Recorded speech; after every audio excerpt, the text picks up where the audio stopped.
Hey guys, this is Courtney from Willow's Bloom, and today we're going to be talking about the Taurus new moon happening on May 19th at 28 degrees of Taurus.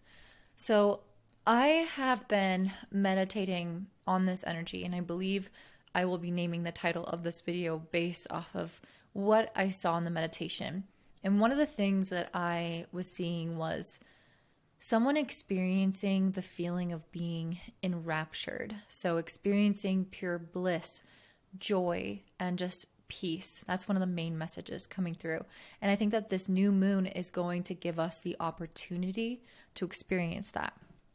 However, it also does have some tense energies, and we're going to talk about this later. But this intense energy is representing somewhere in life where we are entangled. So we are needing to unentangle ourselves to experience that feeling of being enraptured. So we're moving from entangled to enraptured. And that was the language, the visuals that came to me when I was meditating on this. What I love about this new moon, when I was looking at the Sabian symbols of 28 degrees of Taurus, one of the things that I was seeing was that there is a common theme around second chances. I think it was like a woman finding love later in life, basically when there was no hope for that anymore, there was no expectation of that anymore, and she found these beautiful, new, bubbling feelings. But later in life, I think that's the key here. So there is this energy and this theme around getting a second chance at something or getting a shot to try something again and get it right this time. And because the North Node is in the sign of Taurus, I believe that this is a faded new moon in which we are meant to have some new little piece of our destiny click into place. But I think it's something that we probably have tried before or have tried to get, like we basically thought we were doing something right before, but we were actually entangling ourselves into a messy situation. And that's definitely what I see.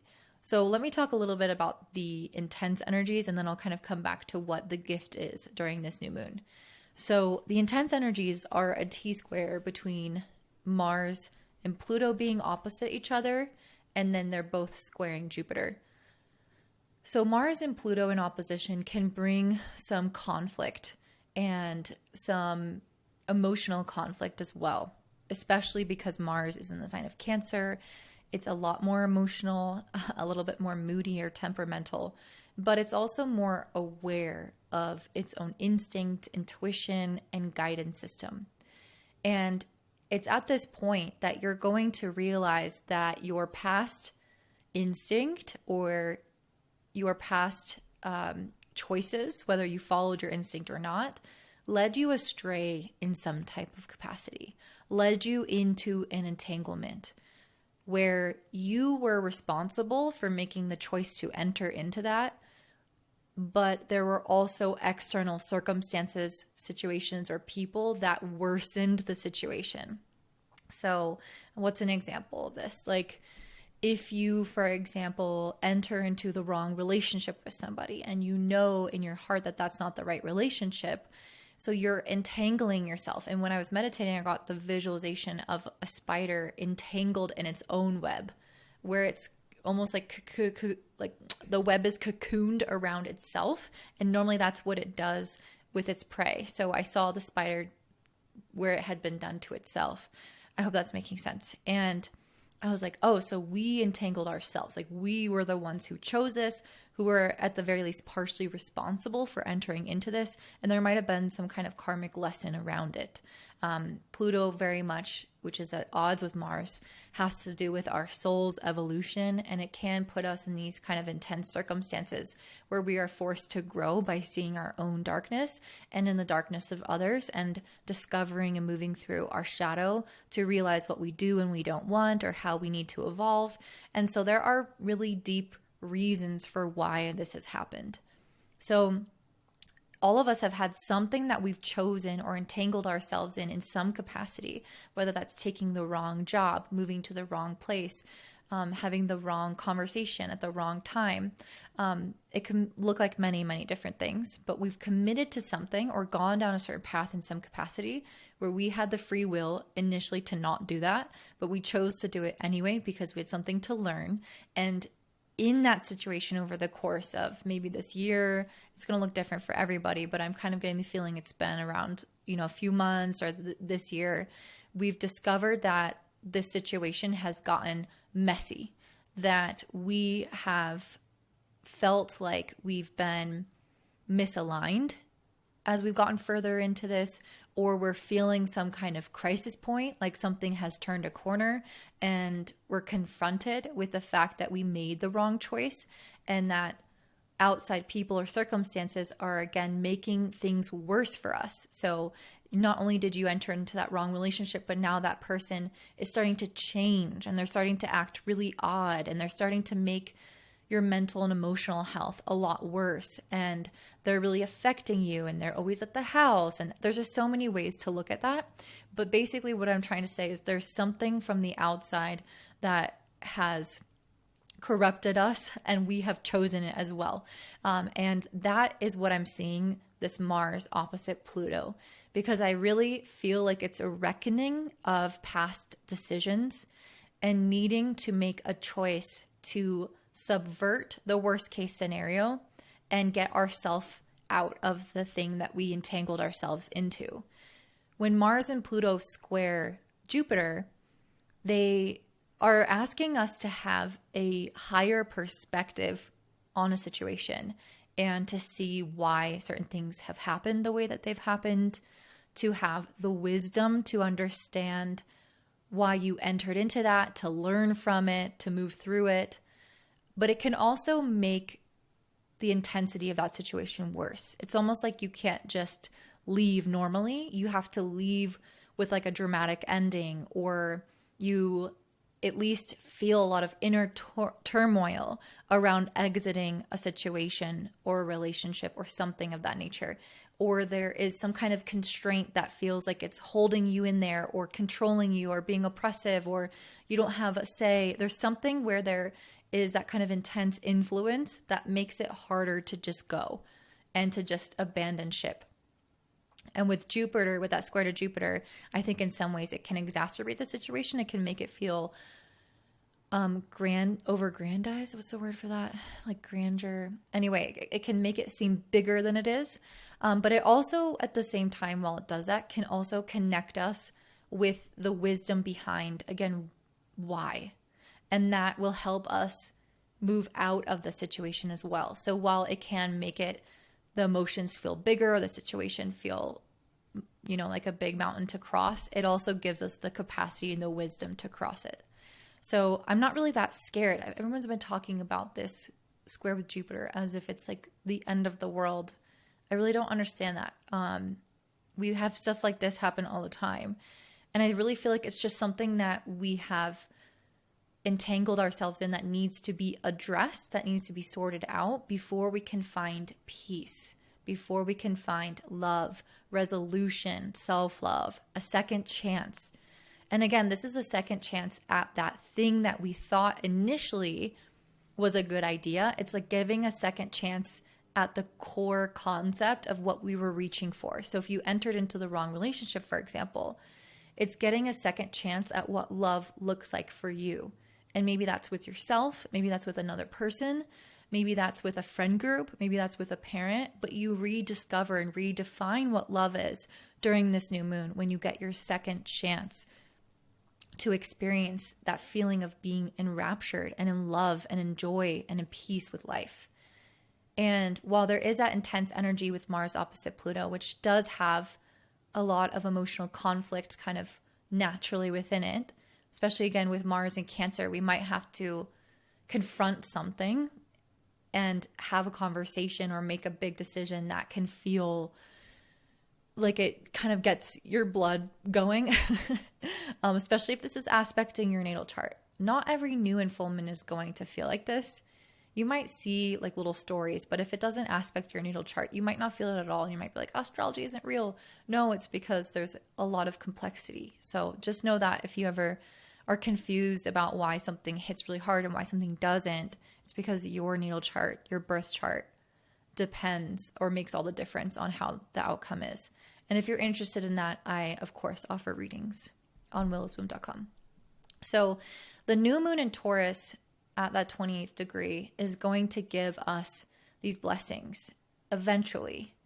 I think that many of us might experience it almost immediately after we decide to exit that entanglement, whatever that was. And we're going to, at the very least, feel the peace of not having something hanging over our head in the same way that it was. And I really feel like this is going to be some kind of soul relief with this new moon making a sextile to Mars in Cancer and a sextile to Neptune in Pisces. It has really soft energy in this respect. Like both of these planets are in water signs, and it wants us to feel better, like have a soul reset and rejuvenation out to get us out of this feeling of soul exhaustion that we've been experiencing in some capacity or some facet of life. The moon sextiling Neptune in Pisces, I believe, is trying to also help us leave on a good karmic foot. With the Two of Pentacles and the Justice card that I pulled from this, it really feels like you are trying to achieve some sort of balance in your life and in your emotional well-being. So that's like one of the best outcomes from this is achieving that state of balance. But part of how we do that is we try our best not to make things more messy or karmically entangled as we exit. We try our best to like say the right things and do the right things with integrity and with compassion towards ourselves and others in the process of leaving. And that's what I feel like is going to help also reap rewards later on for us to achieve that sense of balance and peace, because we know that we've truly done the best that we could in that moment. And it's not going to look perfect all the time. It doesn't have to, but I really feel like that's the goal on a higher spiritual plane. This new moon is also making a sextile to Mars in Cancer, like I mentioned. And I really feel like this is getting us revved up and interested in life again. Mars has a lot to do with our choices and our free will and our autonomy and our drive. So where do we want to go next? What is going to create that peace? Is it a new relationship? Is it a relationship with ourselves? Is it a new job? Is it a new adventure? Is it traveling? Is it studying something new? You are going to know with this Knight of Wands based off of what feels really exciting and passionate. And I think it's going to breathe new life into us. And it's been honestly a hard eclipse season. This last eclipse in Scorpio was one of the most challenging ones that I have seen in a while. And I've noticed that every single person in my life was going through numerous challenging circumstances at once, and it felt really exhausting on a soul level. This sextile to Mars is coming back, reinvigorating us, giving us fire, giving us life, feeling like things are picking up again, like things are looking brighter again, like we have a choice on how to direct our lives so that we are not a victim to our circumstances, but we feel empowered and enlivened. With this Wheel of Fortune, we are entering into a new state where we're realizing that things are turning and changing for the better. With the Empress and the High Priestess, we are connected to our intuition and the feeling of support from the universe. So it's not like we're just going out there all alone and coming into this next new phase of our life all alone. It really feels like this was all divinely guided, like we are supported through these transitions, like we are supported in the process of letting go, moving on, and stepping into this new thing. Getting out of the entanglement and coming into a state of peace. It feels like it is all very divine, and like our angels or our guides are here with us, and that we're not alone. So if there are times when you are alone, you are actually not alone. And I don't think that you'll feel that. With the Page of Cups, I really feel like we are listening to our hearts for the first time in a long time. If you've been ignoring certain feelings about this entanglement from the past, it's like now you're addressing it, and now you can move forward again with peace because you're honoring your heart and your intuition. And with the Fool and the Ace of Swords, I feel like we are curious, we're exploring, we're wondering what is next for us. We're looking at new horizons for us. And I really feel like many of us are going to discover lots of new parts of ourselves in this process. But again, parts that make us feel more at home and at peace and more stable in who we are, which is what the North Node in Taurus wants for us. Also, on May 16th, just a few days before this new moon, Jupiter moved into Taurus. So that's why I also feel like we're getting the best possible outcome in this scenario. We're getting free from that entanglement. We're seeing the higher perspective and the higher version of ourselves. We're making the necessary choices. And this timeline might look a little bit different for different people, but I see this in a lot of people's lives right now, that we're in this state of moving from feeling stuck to feeling mobile or feeling in flow, which is super, super beautiful.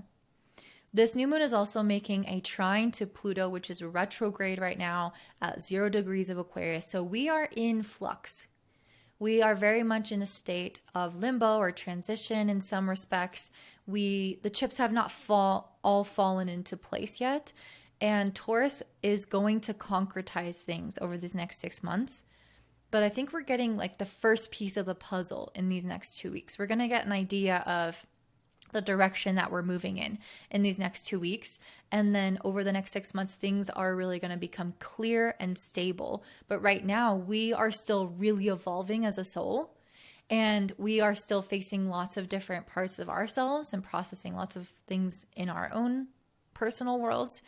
And so it wouldn't be right for things to concretize 100% right now, because we are still developing. So I feel like this is a moment of feeling ultimately empowered. We're going to make some long-lasting and important life decisions at this new moon. Jupiter is conjunct Mercury and the North Node all in Taurus, and Mercury is an exact sextile with Saturn and Pisces. So we are following our hearts and our intuition and making this decision that has permanent and lasting effects on our psyche, on our life, on our path, where we go next, on our relationships. We're communicating things that set things into stone. And I think that this is all something that, again, is very divinely guided and purposeful, especially because it's the first new moon on the back of a massive eclipse season. It's really clearing out the air for us and giving us the opportunity to finally feel more settled in this new and kind of curious and unknown environment, where we will find a lot more alignment and peace for ourselves in this new land. So I am very, very excited for this new moon. I know people have been just like so worried. And really what I feel is that instead of Jupiter making this whole thing such a big ordeal, even though that is possible, I feel like it's connecting us to our higher consciousness. And we have the choice. We really have the choice based off of how we act,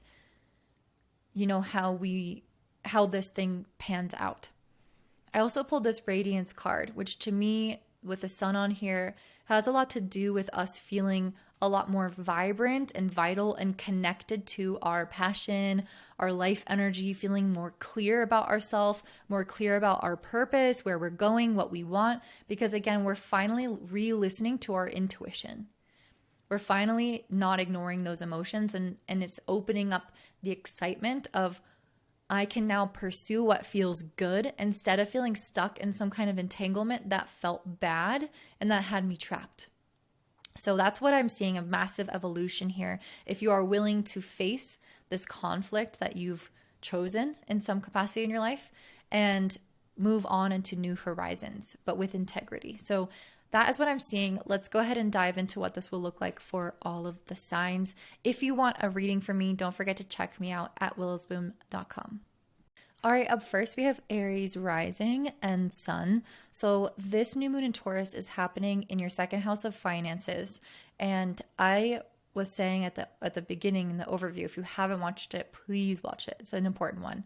But I was saying that wherever this new moon is happening is trying to give us a sense of peace and a second chance at something that we may have tried to create for ourselves before.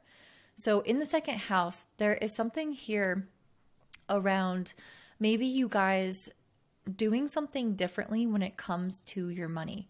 maybe you have tried to become better with your finances in the past. Maybe you've been trying to buy a house. Maybe you've been trying to save up. Maybe you've been trying to get a different type of job, something that you really enjoy. Maybe there is something in terms of things that you own that hasn't gone right for you in some respects, or you've been wanting some kind of new thing or new beginning in this area of your life. You want to own something new. Or it could be a lot more emotional, where you are wanting to feel more stable within yourself and more confident in your own sense of worthiness, and being able to feel like you deserve the best things in life, and like you have a lot to offer people in relationships or in your career, and that you feel confident in expressing that sense of value that you see within yourself. So you're having a peaceful beginning that is going to allow you to create what you're looking for. Whatever that is, you know what that is for yourself. And this has to come through some sort of conflict, because we have Mars opposite Pluto in a square with Jupiter. So this is a T-square, and basically it's just generating a lot of energy. And I was saying in our overview that wherever this is happening is showing where we have had the opportunity to entangle ourselves into a situation, to agree to something, to commit to something, to take part in something in some way in our lives over these past few months that has not necessarily borne the fruit, bear the fruit that we were looking for. And so this for you is coming in the area of the fourth house where Mars is, and Pluto in the 11th house.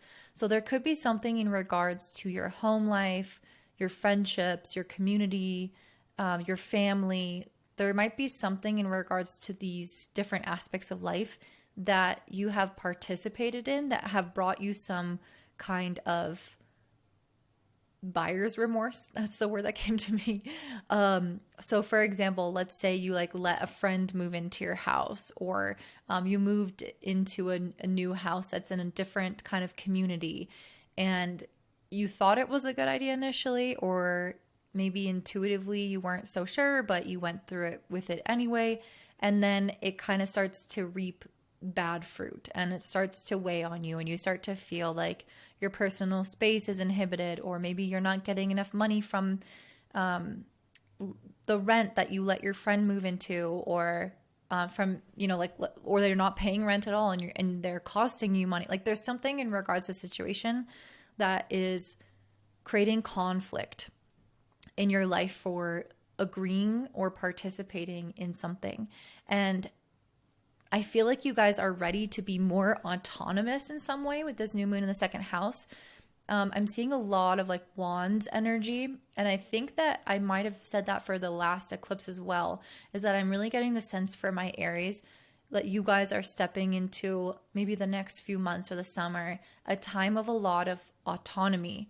And I don't know what that means for you per se, but maybe you're becoming free from past relationships or commitments with people or contracts or something, where I'm getting a sense of more like mobility and freedom and more self-reliance as well. So the second house, I think, is going to give you that peace of mind, because you know that you have a little bit more control, or you own or possess something, or you have more money. Like something is changing that's allowing you to feel like you have more of a security blanket, or are more confident in yourself and can stand up for yourself and fend for yourself out in the world.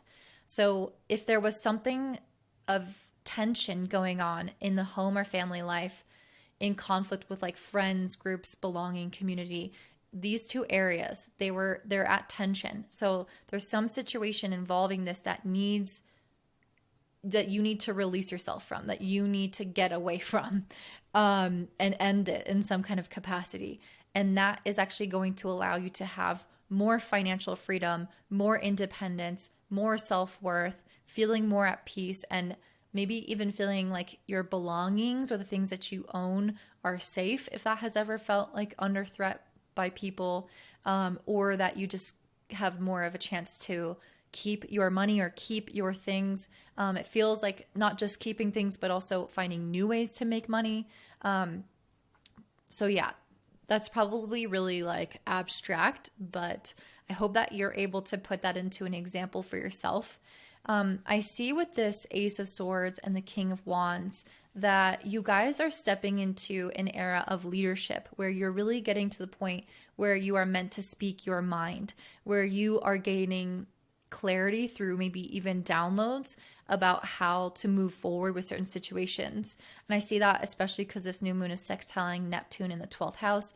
Very psychic energy, and even Mars and Cancer in the 4th. So it's something that's trying to help you with self-preservation and, again, self-confidence, leadership. I feel like some of your Aries energy is getting kind of activated, like you're becoming more Aries in a way. That's the feeling that I'm getting.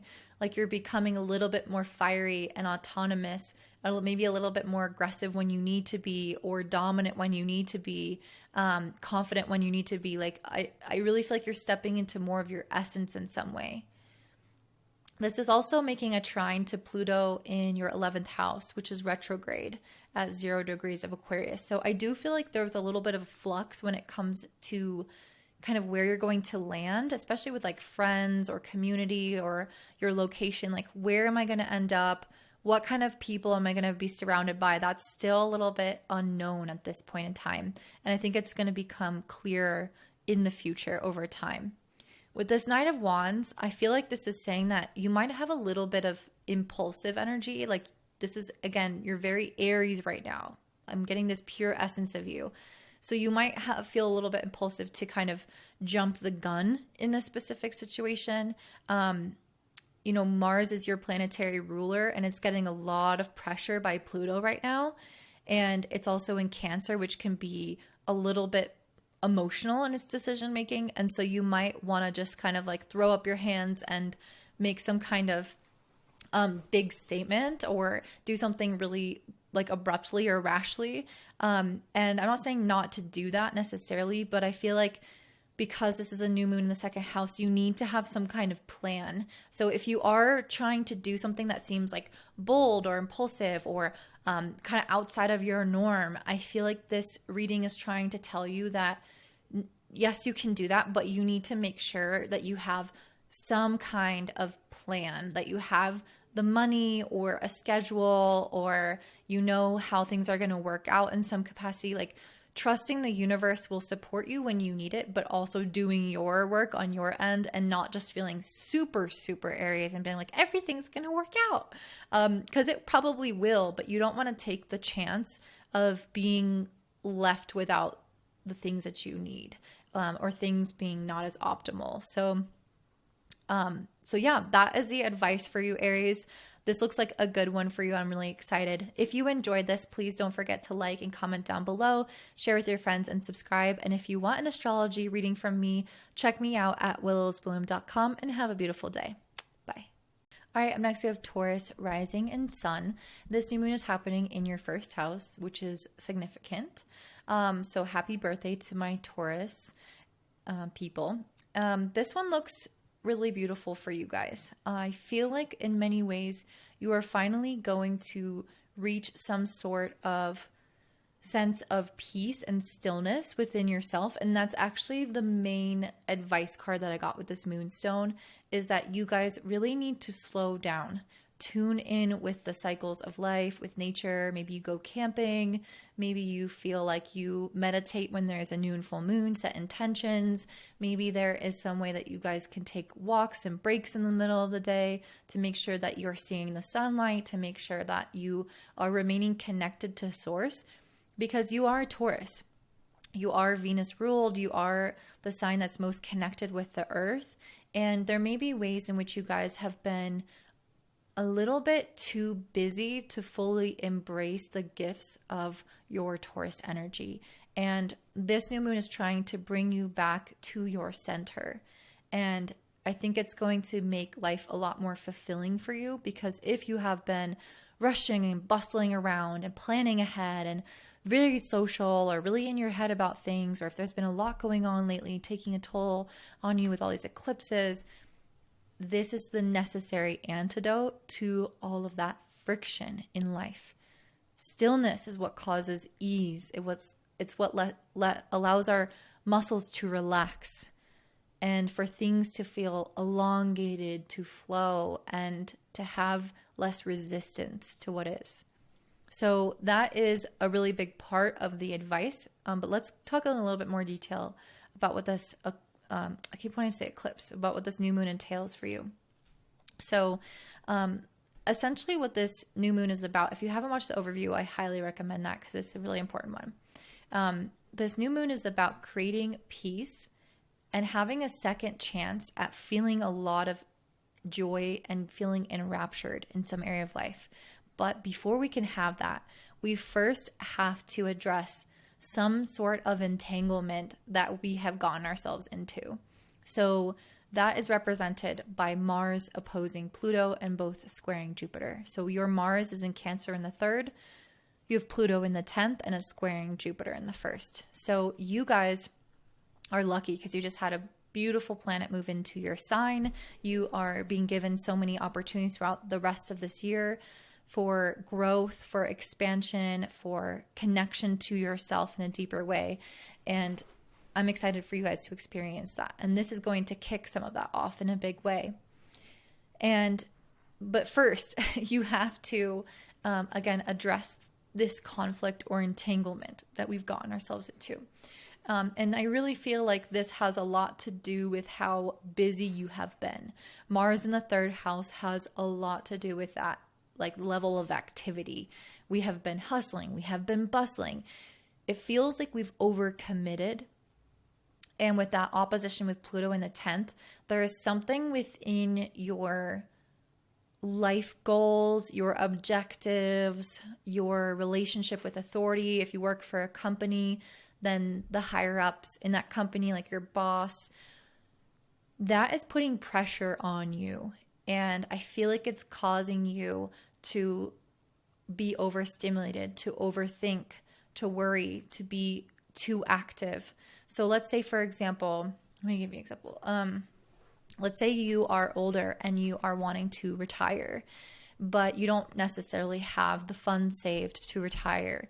So you are seeing that version of yourself wanting to retire, but you're realizing that there isn't the money to do so, and you've been working these jobs that don't actually meet the ability to be able to retire, and you've been really, really busy, but you are also the one who got yourself into these jobs. You entangled yourself into that decision of, I have to hustle to make money, I have to hustle to do this, and you haven't slowed down enough to think long term about what you can do sustainably to make the money to retire and not burn yourself out, and not get yourself entangled into the wrong type of work that doesn't have any potential to lead you to your long-term goals.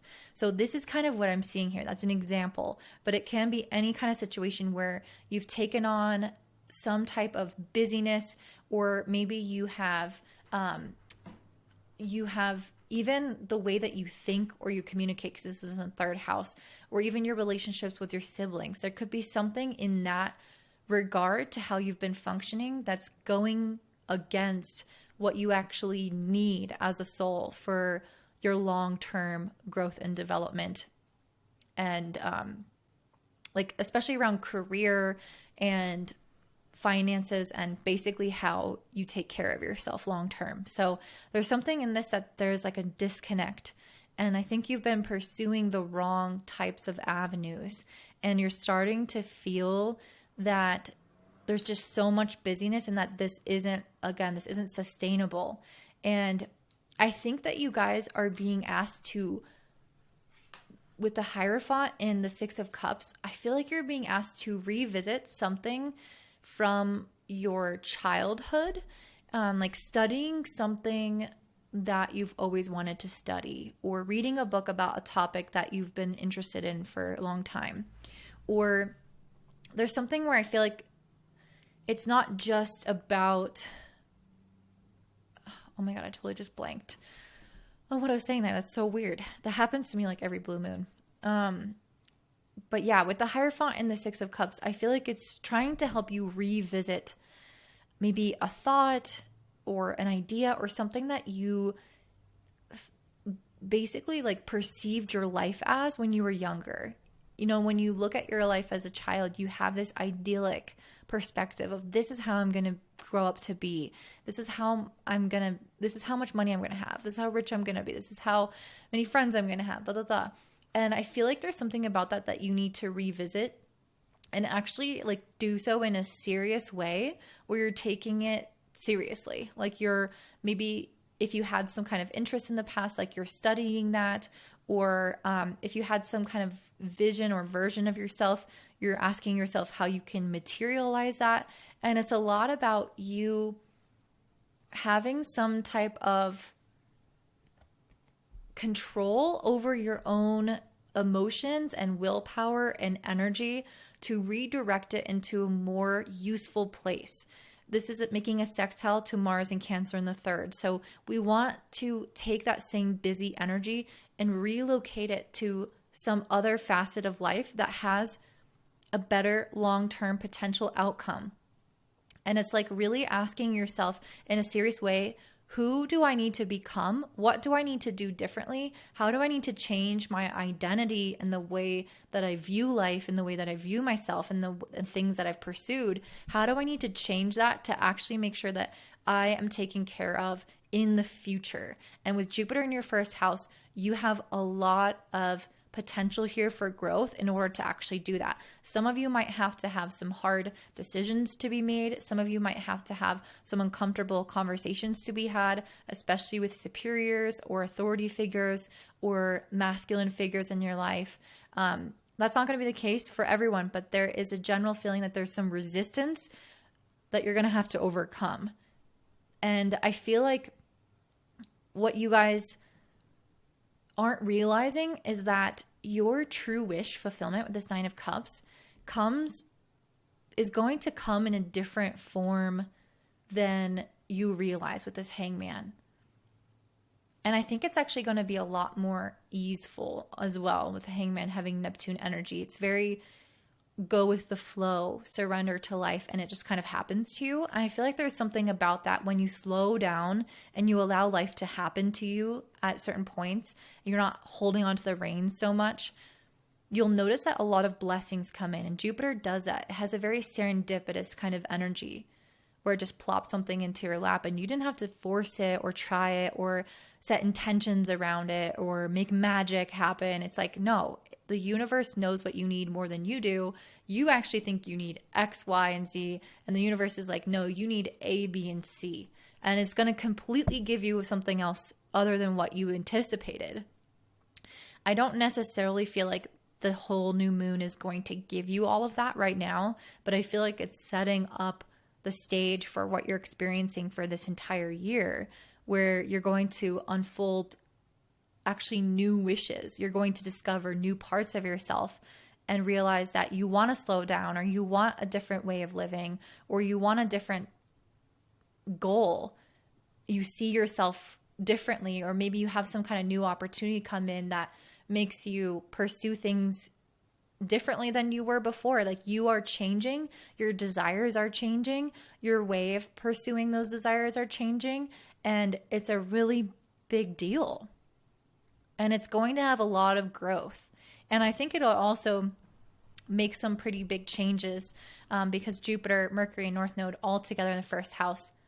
And Mercury's making a really tight sextile to Saturn in the 11th. I really feel like these decisions and things that you're going to go through right now are going to make big changes also to the people that you are surrounded by, because your energy is changing, your desires change, and then you'll notice that people around you also are different because they have to align with that new path. So you might make a community of friends who have the same interests as you. You might move somewhere new. And this is talking about the entire year. This is not saying right now. You might realize that you get more support from people outside of you because you want to slow down. And so you ask for that. there's something around your community that is evolving because of this new moon. And it doesn't mean that you have to have all new friends. It just means that there's an evolution happening in your sense of belonging, as well as in your relationships, as well as within you. So yeah, this is a really big one for you guys because of Jupiter being in your first house, and it just moved here a few days before this new moon, and it will be here for 1 year. So you guys are getting this major opportunity to question the way that you've lived your life up until now and slow down to start to savor and enjoy what it is to be a Taurus. You incarnated in this lifetime as a soul to be at one with nature, to feel like you have the time to savor life, to live life more simply.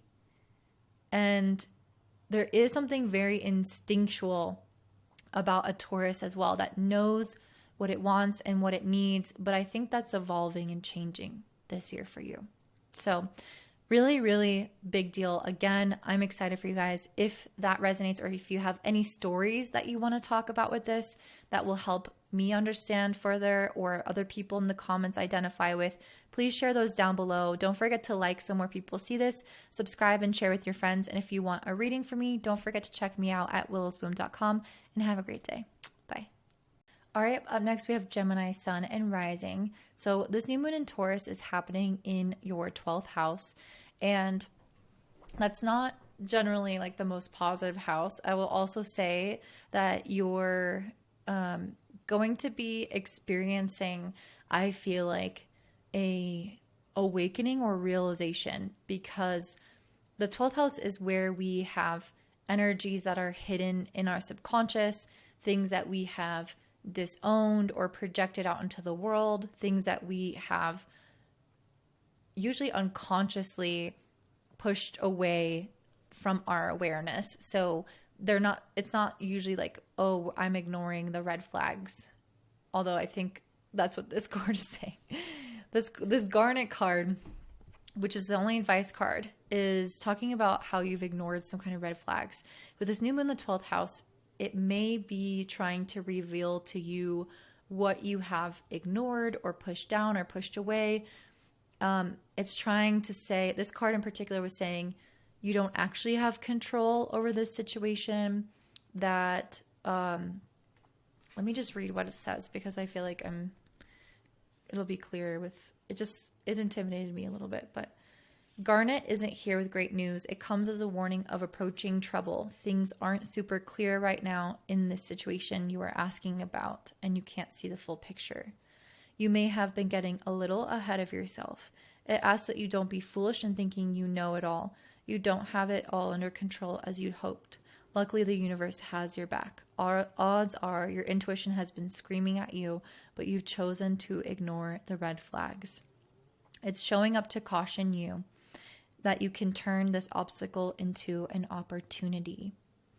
Take a deep breath, ask clarifying questions, and proceed carefully to avoid pitfalls. You've got this now that you're armed with knowledge. So that's kind of what I feel like is happening with this new moon, is you're becoming aware of maybe something that you have entered into, maybe knowing in some respects that it's not in your best interest. And with this Garnet card, I feel like it's telling you that you have ignored the red flags and that there is trouble approaching if you do not decide to leave this situation. And we can really see that with this T-square that's happening at the time of this new moon, which is Mars in the second house for you, opposite Pluto in your ninth house. So there might be something that you have really craved in terms of security, that you have wanted for, financial reasons. There might have been something that you've pursued for just overall self-confidence, stability in your life. And Pluto is coming in here and it's having you question that. It's in the ninth house where we're meant to grow and to push beyond our horizons that we know of. And so it's challenging Mars and saying you committed to something that's keeping you small, that's keeping you safe, And you might feel like it's keeping you safe, but this Garnet card is saying that it's actually going to bring you trouble. And Pluto's like, we need to confront this. We need to get out of this entanglement and choose something else. And this square to Jupiter can enhance that decision. It can make it more intense in terms of having to deal with emotions, but it can also help us really understand intuitively what's going on in the situation, to not ignore the red flags, to have the vision, the wisdom, the insight about what we have chosen to ignore and have subconsciously ignored or weren't seeing.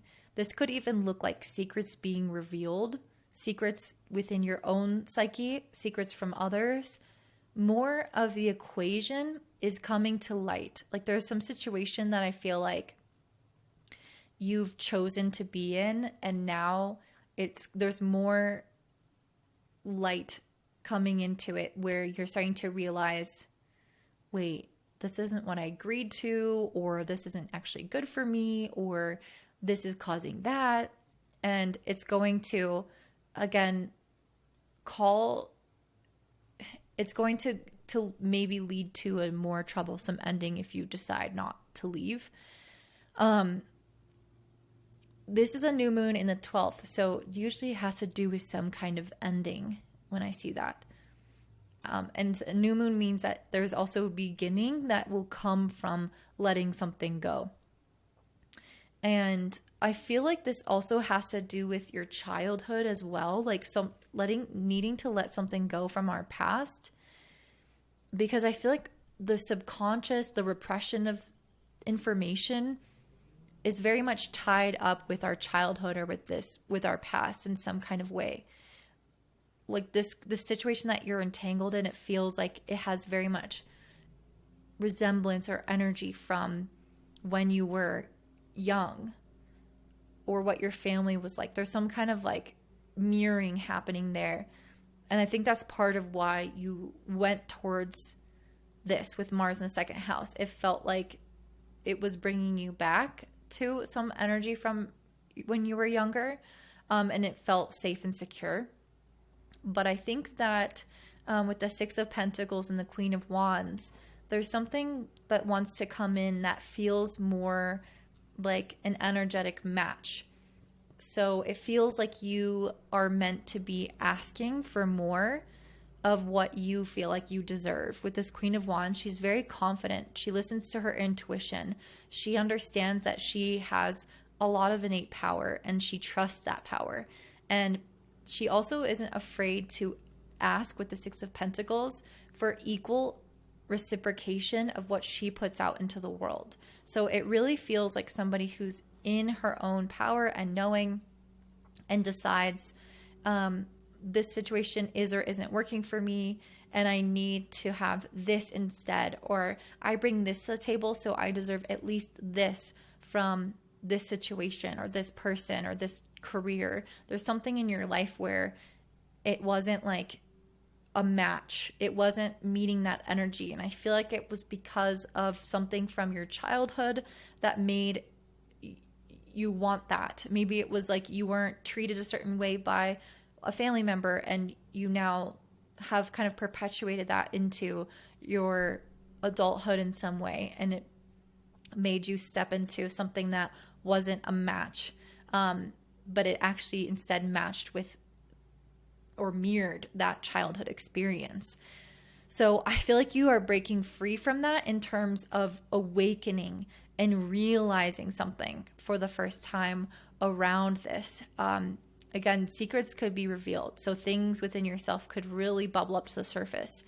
And with this new moon sextiling Mars in your second house, it's really asking you to make a decision about what actually feels secure and safe and stable for you.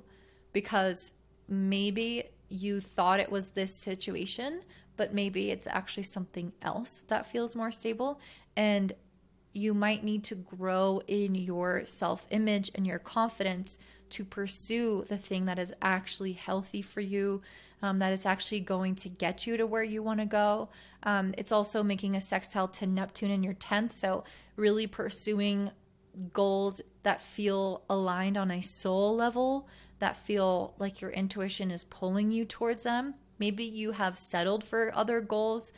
Maybe you are scared of certain goals that you know that you have deep inside. This is having you confront that and be honest with yourself so that you can align more with whatever is in your life. Like truly ask for more, whether that's more money from the work that you're doing, whether that's more love from the partner that you're showing up with, whether that's better friends who listen to you because you listen to them. There's something that needs to meet you at this new level of who you are.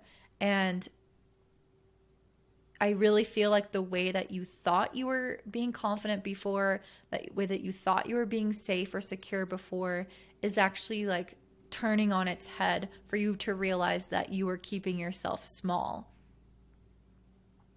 I think that with this trine, this new moon trining Pluto in the 9th, you're also becoming just so much more in tune with what makes you feel empowered.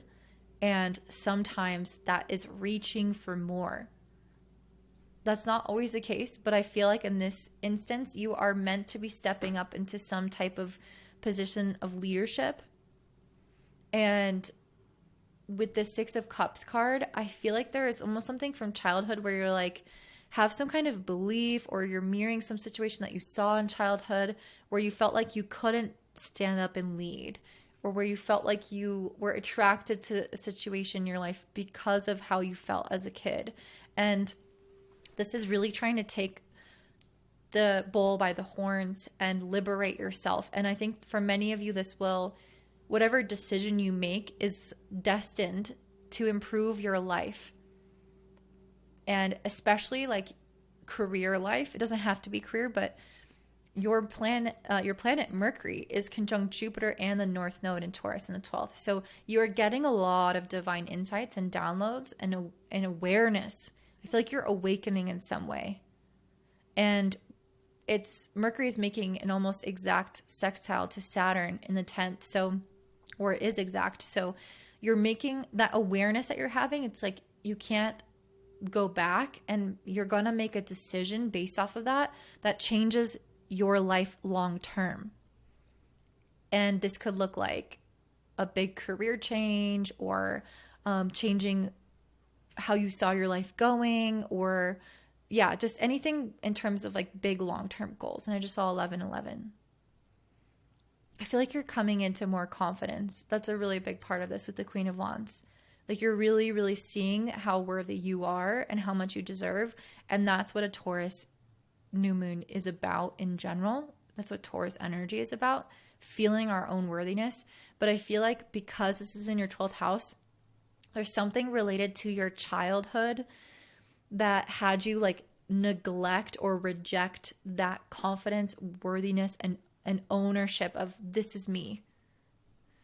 It's like there's something that wasn't supported in that energy in your childhood. And now you have to learn how to integrate that later and choose differently and not follow these kind of routines or these ruts that have been established previously. So that's kind of how I'm seeing this go. I hope that makes sense for you, Gemini. It feels, again, very empowering for you. If this resonated, if you have a story to kind of back it up, I'd love to hear about it down below in the comments. Don't forget to subscribe and like so more people can see this video, and share with your friends. If you're interested in getting an astrology reading from me, definitely check me out at willowsboom.com, and have a beautiful day. All right, up next we have Cancer, Rising, and Sun. So this new moon in Taurus is happening in your 11th house of friendships. And what I've been saying in the overview, and if you haven't watched it, I really recommend watching it. It's an important one for this particular moon. But having this in your 11th house indicates to me a second chance in terms of establishing a feeling of connection and belonging. And you may have had this before and it didn't work out in some kind of way, and now it's your chance to recreate this in a better way.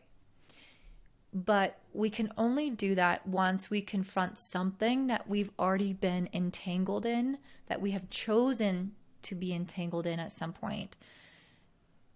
You know, we have to encounter that head on, especially you guys, because we're all experiencing this T-square where Mars is in Cancer opposite Pluto squaring Jupiter. But Mars is in your sign, so you are really at the critical kind of point of this T-square. You are feeling the brunt of this energy. So this might produce a little bit more kind of explosive energy or tension within you, where things might erupt from things that are from the past or past due. You might get a lot of outside pressure. You might have people confronting you or being controlling, or there might be this intense energy just coming at you that you feel like you need to lash out and defend yourself. And the interesting part is that Mars is in your first, but Pluto's in your eighth. So a lot of this like pressure and intensity and controllingness is actually much of it is coming from inside of yourself. Much of it is your inner demons, your own shadow self that has not been properly dealt with. And it's saying, you got to look in the mirror, man, and see the person you are inside. See how your emotions drive you to certain reactions and where your shadows might have a little bit too much control. And it really, Pluto wants you to dive very deeply into your 8th house dark self. And it's just starting off this journey for like a 20-year journey. It's going to be a long one. So buckle up. It's going to be good though. But it's something around your own like insecurities or lack of trust with people that's going to become very glaringly obvious at this new moon. And it's going to be asked to be dealt with. Like, let's move past this. Let's graduate from the emotional immaturity or attracting the wrong people or doing something in relationships that you shouldn't have done. There's something, or trying to belong. Like, there's something that you participated in that your shadows led you to. And it led you to the wrong dynamics, the wrong group of people. And now it's your chance to have the right group of people, but you have to confront what caused the wrong thing to begin with, which is again, the shadow self. What drove the shadow self? What was it needing? What was it looking for? What was the core wound behind it? What was the desire? And I feel like if you can face yourself, you will discover that there is so much outside of you where you are, I feel like you're coming home, if that makes sense. And the advice card is the Chrysocolla card, which is a lot about our home, like working on our home, feeling at home, nesting. And I feel like it's not home in the traditional sense of a home, but I feel that this is a home in that you are meeting the right types of people or moving to the right place, or you're doing something in your life to make you more at home with yourself and more at home with yourself amongst others. It's almost like, how can we expect to really find those amazing friends and community that we connect with on a very deep level when there are parts of us that we have not seen and connected with on a very deep level, when we don't feel at home in ourselves. And I know that Cancer's our home body, so you are maybe physically home a lot, but I feel like there's still a lot of like emotional work, or yeah, like there's still a lot inside of you that has yet to be processed that I think could come out during this new moon. And it's trying to just help you get down to deeper and deeper layers within the self. And this will improve your home life as well. But I think the biggest gift out of this is that you are going to find your community or your feeling of belonging. And I think you're going to feel like you have much more autonomy and connection to the self. This new moon is sextiling Mars in your first house. It's giving you that like fire again. It's giving you that vitality. It's like, let's go, let's get up, let's do stuff, let's make changes, let's take the bull by the horns and confront things, deal with things, pursue things, and be unafraid to desire things as well. So, what?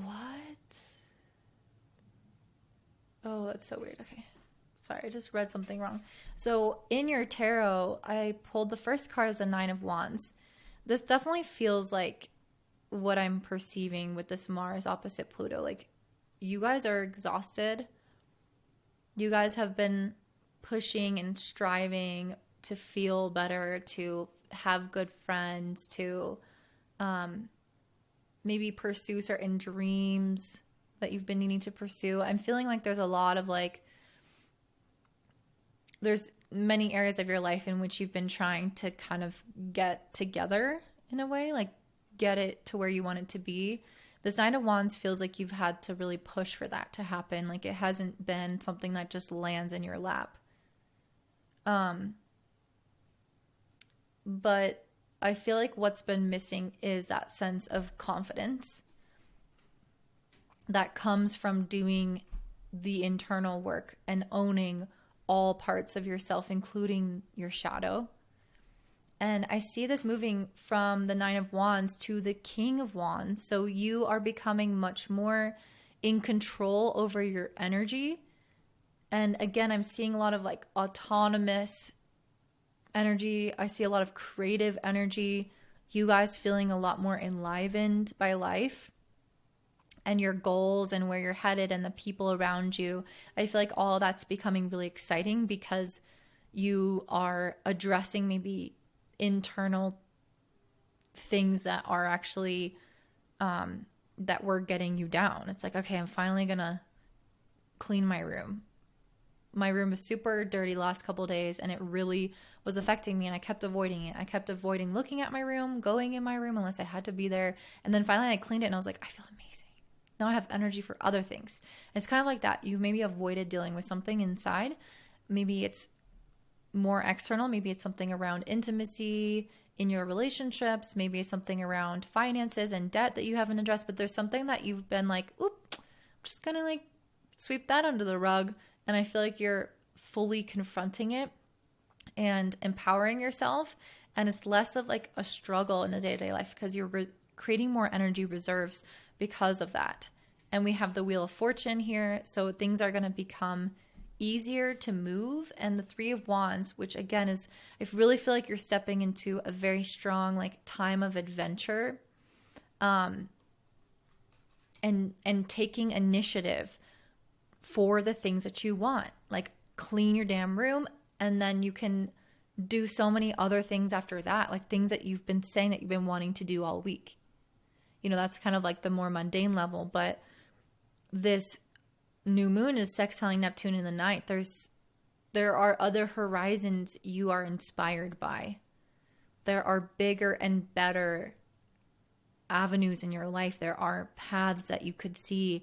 And I feel like you're inspired, but I almost feel like maybe you have been struggling with self-sabotage or self-doubt or, again, not addressing something. And now that Mars is at this critical degree, it's at 29 degrees of Cancer. It's like this crisis of action where we have to take some type of leap. And I feel like the initial leap is addressing why we are afraid to leap, if that makes sense. And that's what I see with this Three of Wands. Like you're going to take the leap. You're going to find that community. You're going to go after those goals and those paths. But first, you are going to take the leap within. Jupiter and Mercury in the North Node are all together in your 11th house, sextiling Saturn in the 9th. So I really feel like you are going to feel like the things that you want are possible because of the work that you're doing. And not only because of that, but because of the support that you will find. Again, I really feel like you're going to click into some kind of community or friends or sense of belonging, or you're going to have that like perfect goal or this idea that leads you and inspires you. And it's like, once you have that, then other things will start even clicking into place as well. Like you're going to have a solid plan for your future, if that makes sense. Yeah, that one seemed rather abstract, but I hope it resonated. If it did, please let me know by commenting down below if this, pairs up with any of your life story. I'd love to hear it so I can kind of listen back and see how that matches up. And please don't forget to share with your friends, like, subscribe so people can see this. And if you want a reading from me, don't forget to check me out at willowswim.com. And I hope you have a great day. Bye. All right, up next we have Leo rising and sun. So this new moon in Taurus is happening in your 10th house.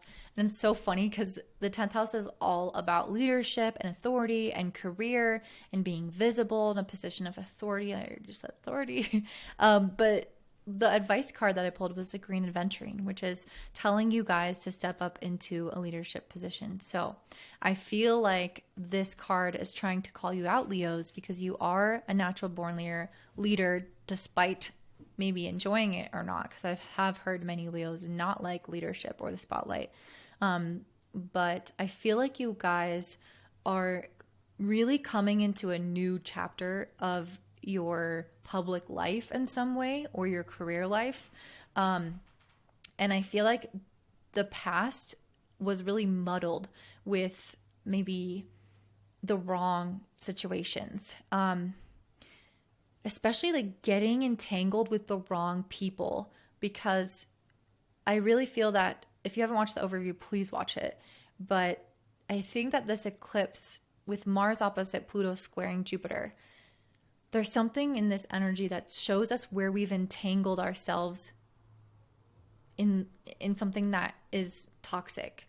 And we're getting out of that and coming into a state of reborn peace and a second chance at peace and harmony and love and the best things. And that's going to happen in your career or life goals and objectives. But I really feel like you have paired yourself with the wrong people, because with Mars in the 12th house, opposing Pluto in the 7th, you're really getting that pushback. So with Mars in the 12th, first of all, I feel like there was something that you chose that was a little bit of like delusion with yourself, like lying to yourself about something, or even self-sabotage without realizing it. Like, I feel like you entered into some circumstance, maybe with somebody in particular, or with an entity or with a group, and it was like you weren't thinking clearly, like you were literally going against your own interests without recognizing it, because the 12th house is extremely hidden. And Pluto is now putting pressure on you from people in your life to help you realize that actually what you've committed to is kind of fucked up. Like, it's not fair.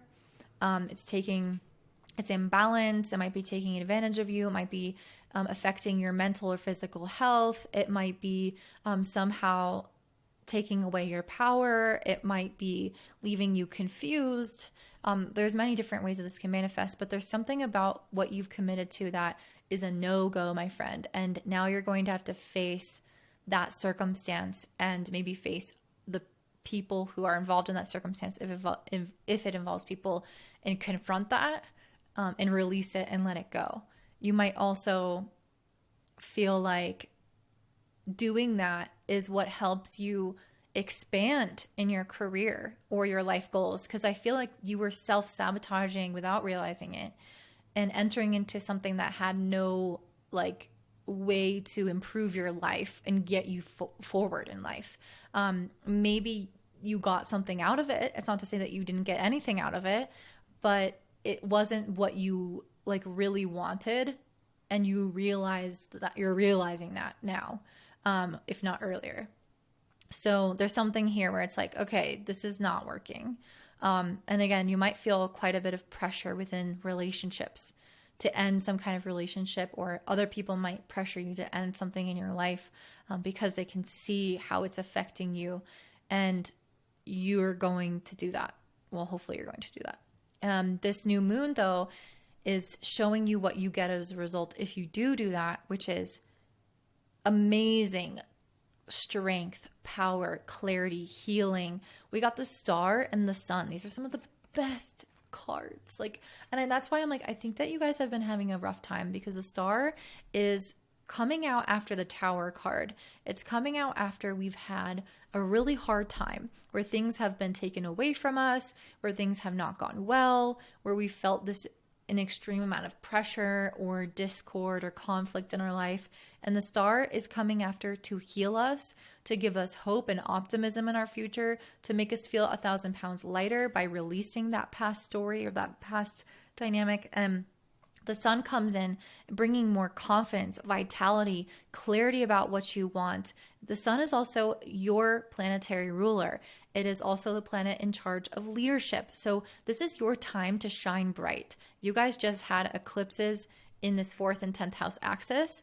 So you guys were destined to have some massive career glow up this year. And this new moon is a part of that story. So this new moon is helping you finish off any kind of toxic cycle that you've gotten yourself into, to now embody that strong Leo leadership energy that you have within you. Even if it's in a small capacity, it's somehow you taking ownership over your own life and saying, this is what I want. This is where I'm going. This is where I have the biggest impact. Let me do it, instead of waiting for somebody else's permission. Leadership is you being the main character, you making the choices of your own life. And this new moon is sextiling Mars in Cancer in the 12th. So it's really trying to get you to get over any kind of patterns of thinking small or self-sabotage or feeling powerless in some type of way, and helping you feel more empowered and spiritually aware as well. This new moon is also sextiling Neptune in the 8th. So I definitely feel like you guys are, again, realizing how powerful you are and listening to your intuition about where is the right place to go next.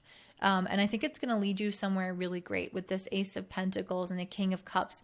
When you're listening to your gut, you're going to notice that random things pop up for you. So there could be synchronicities or, dreams or things that come in for you that are leading you to a specific opportunity that is meant to happen. This is very divine, very destined, because of this new moon being kind of like another chapter on the back of these eclipses that were, again, so fated.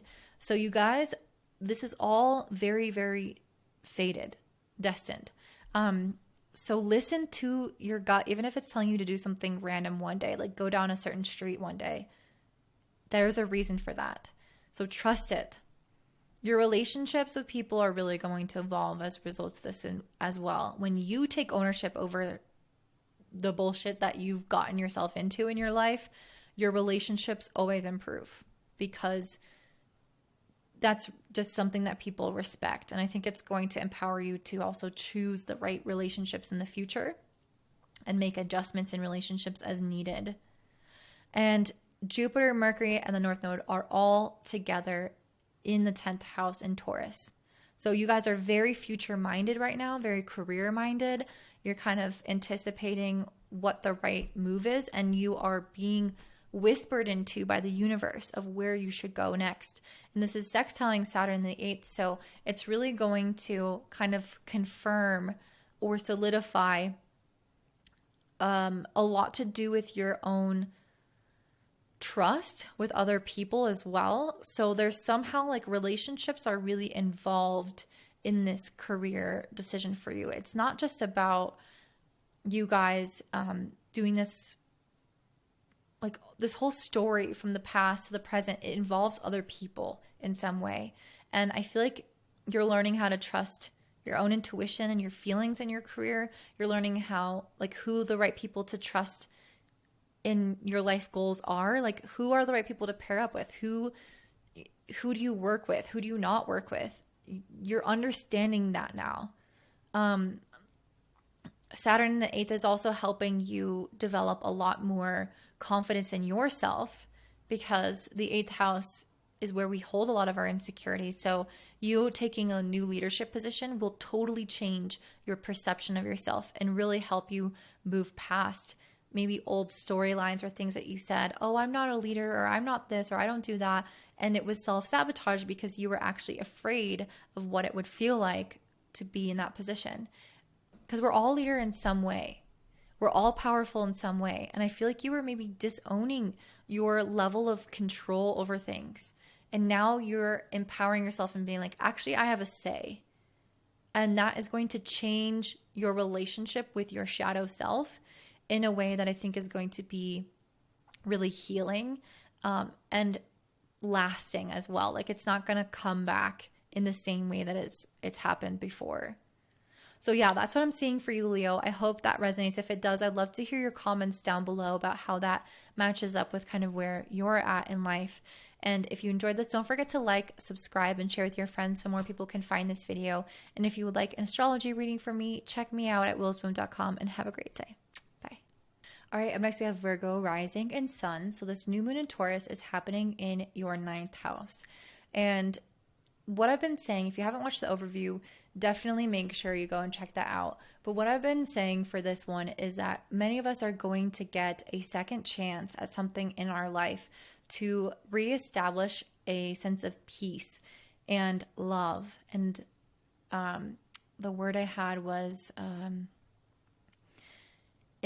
enraptured, to feel enraptured or in complete joy with a situation. And I really feel like that's available to you. I did pull the 10 of Cups. Like, it is here for you. This complete sense of feeling loved, of having fulfillment, or to create some kind of family in your life. Like, there's something where this is the happiest card in tarot. There's something where all of your cups are filled. You're just completely emotionally satiated.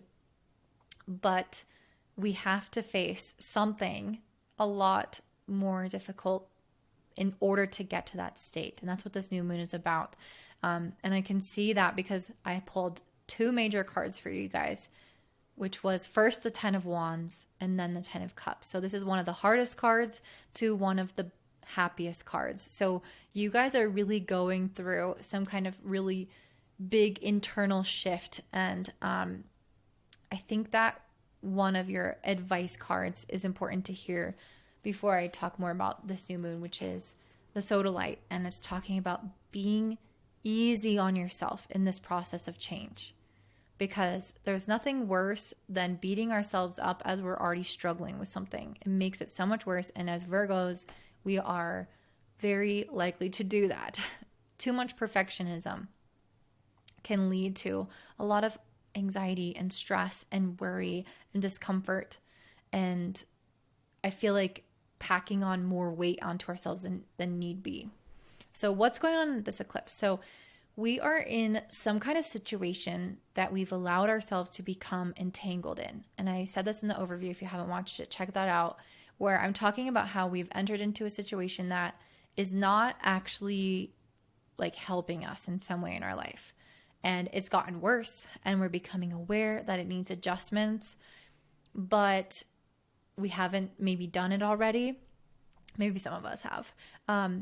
And we were searching for something by choosing that path, and we thought it was something, but we kind of ignored red flags, or we didn't fully see the situation for what it was. And now we're realizing that we were responsible for entering into that, and it's not working.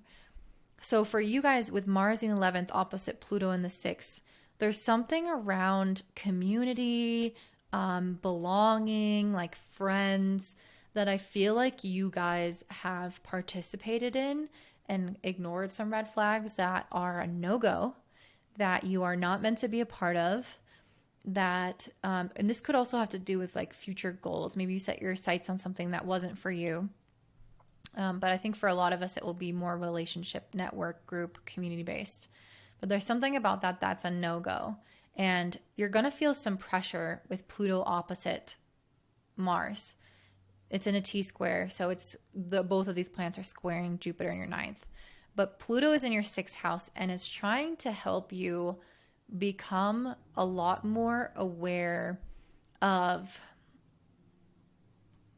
like personal responsibility.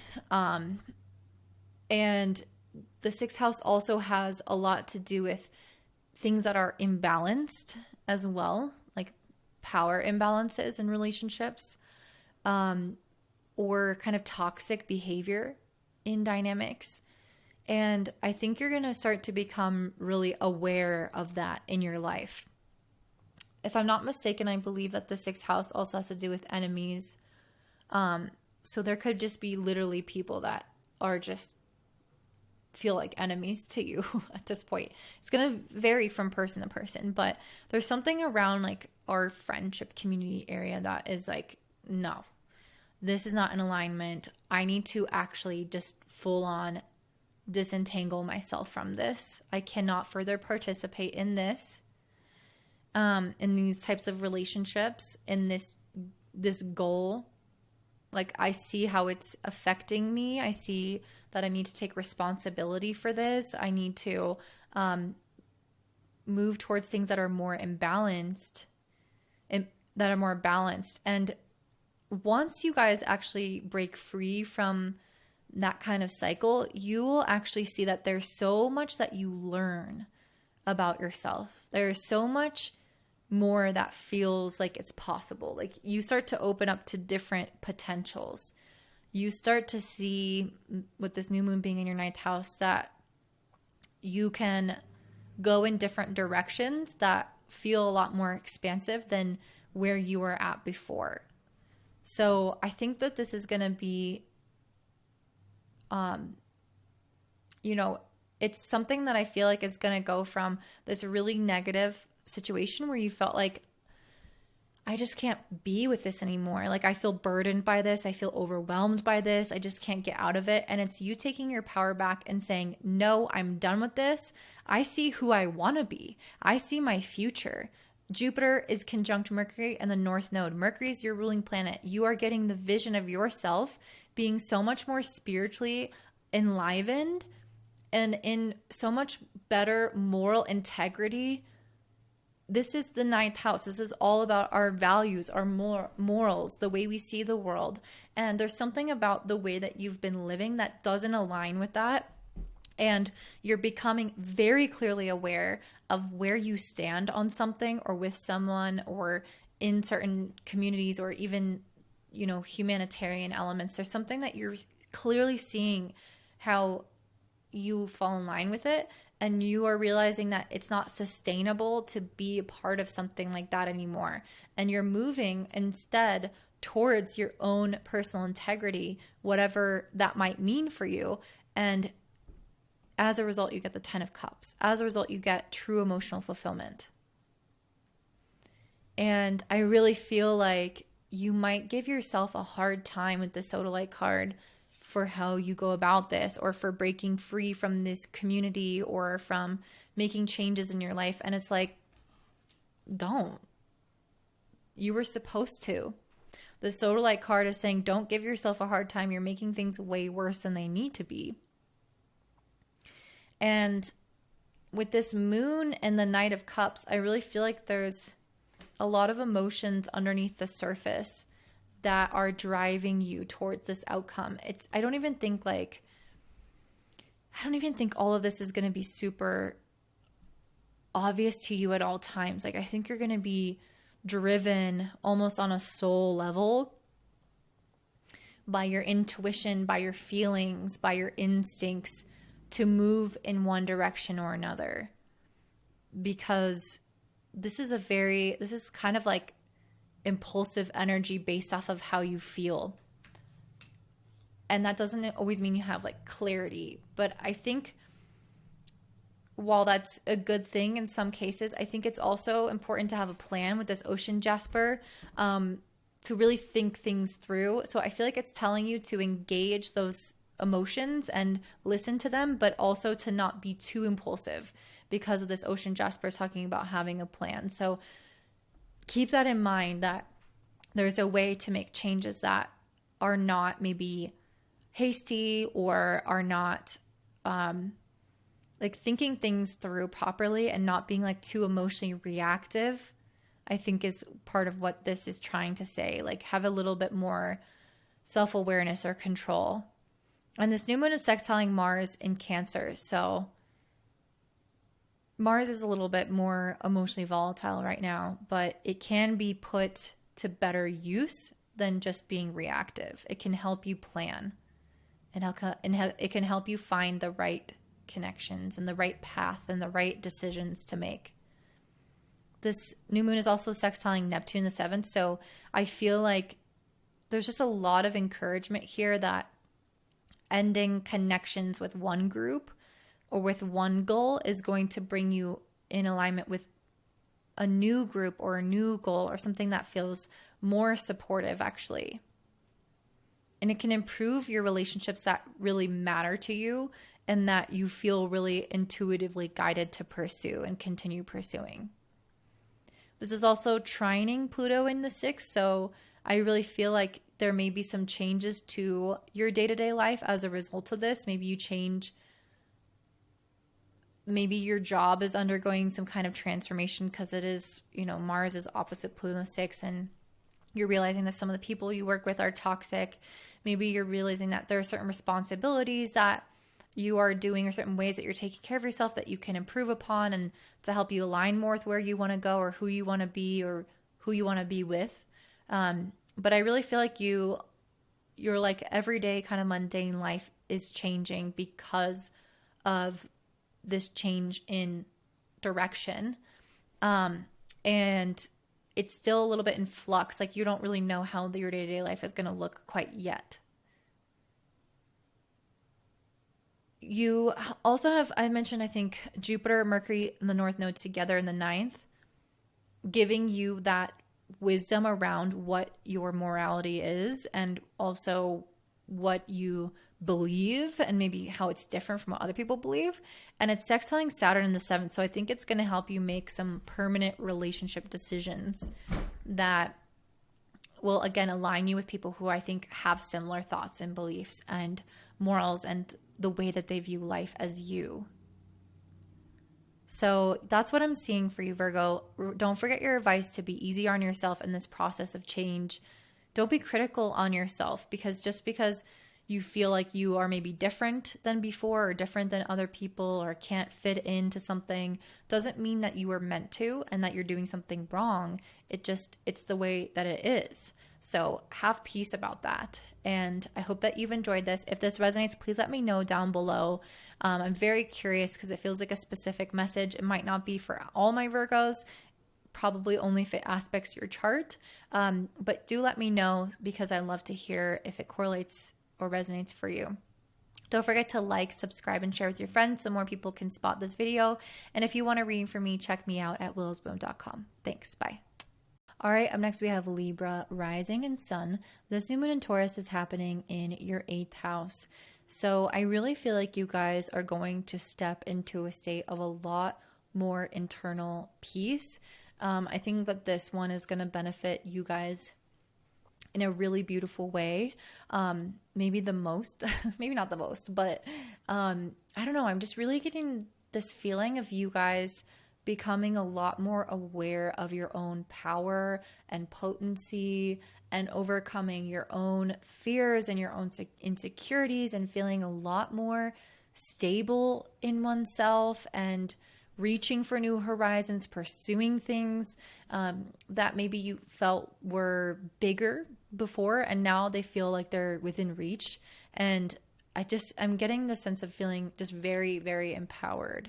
And this, though, has to come through some difficulty because, of course, it's life.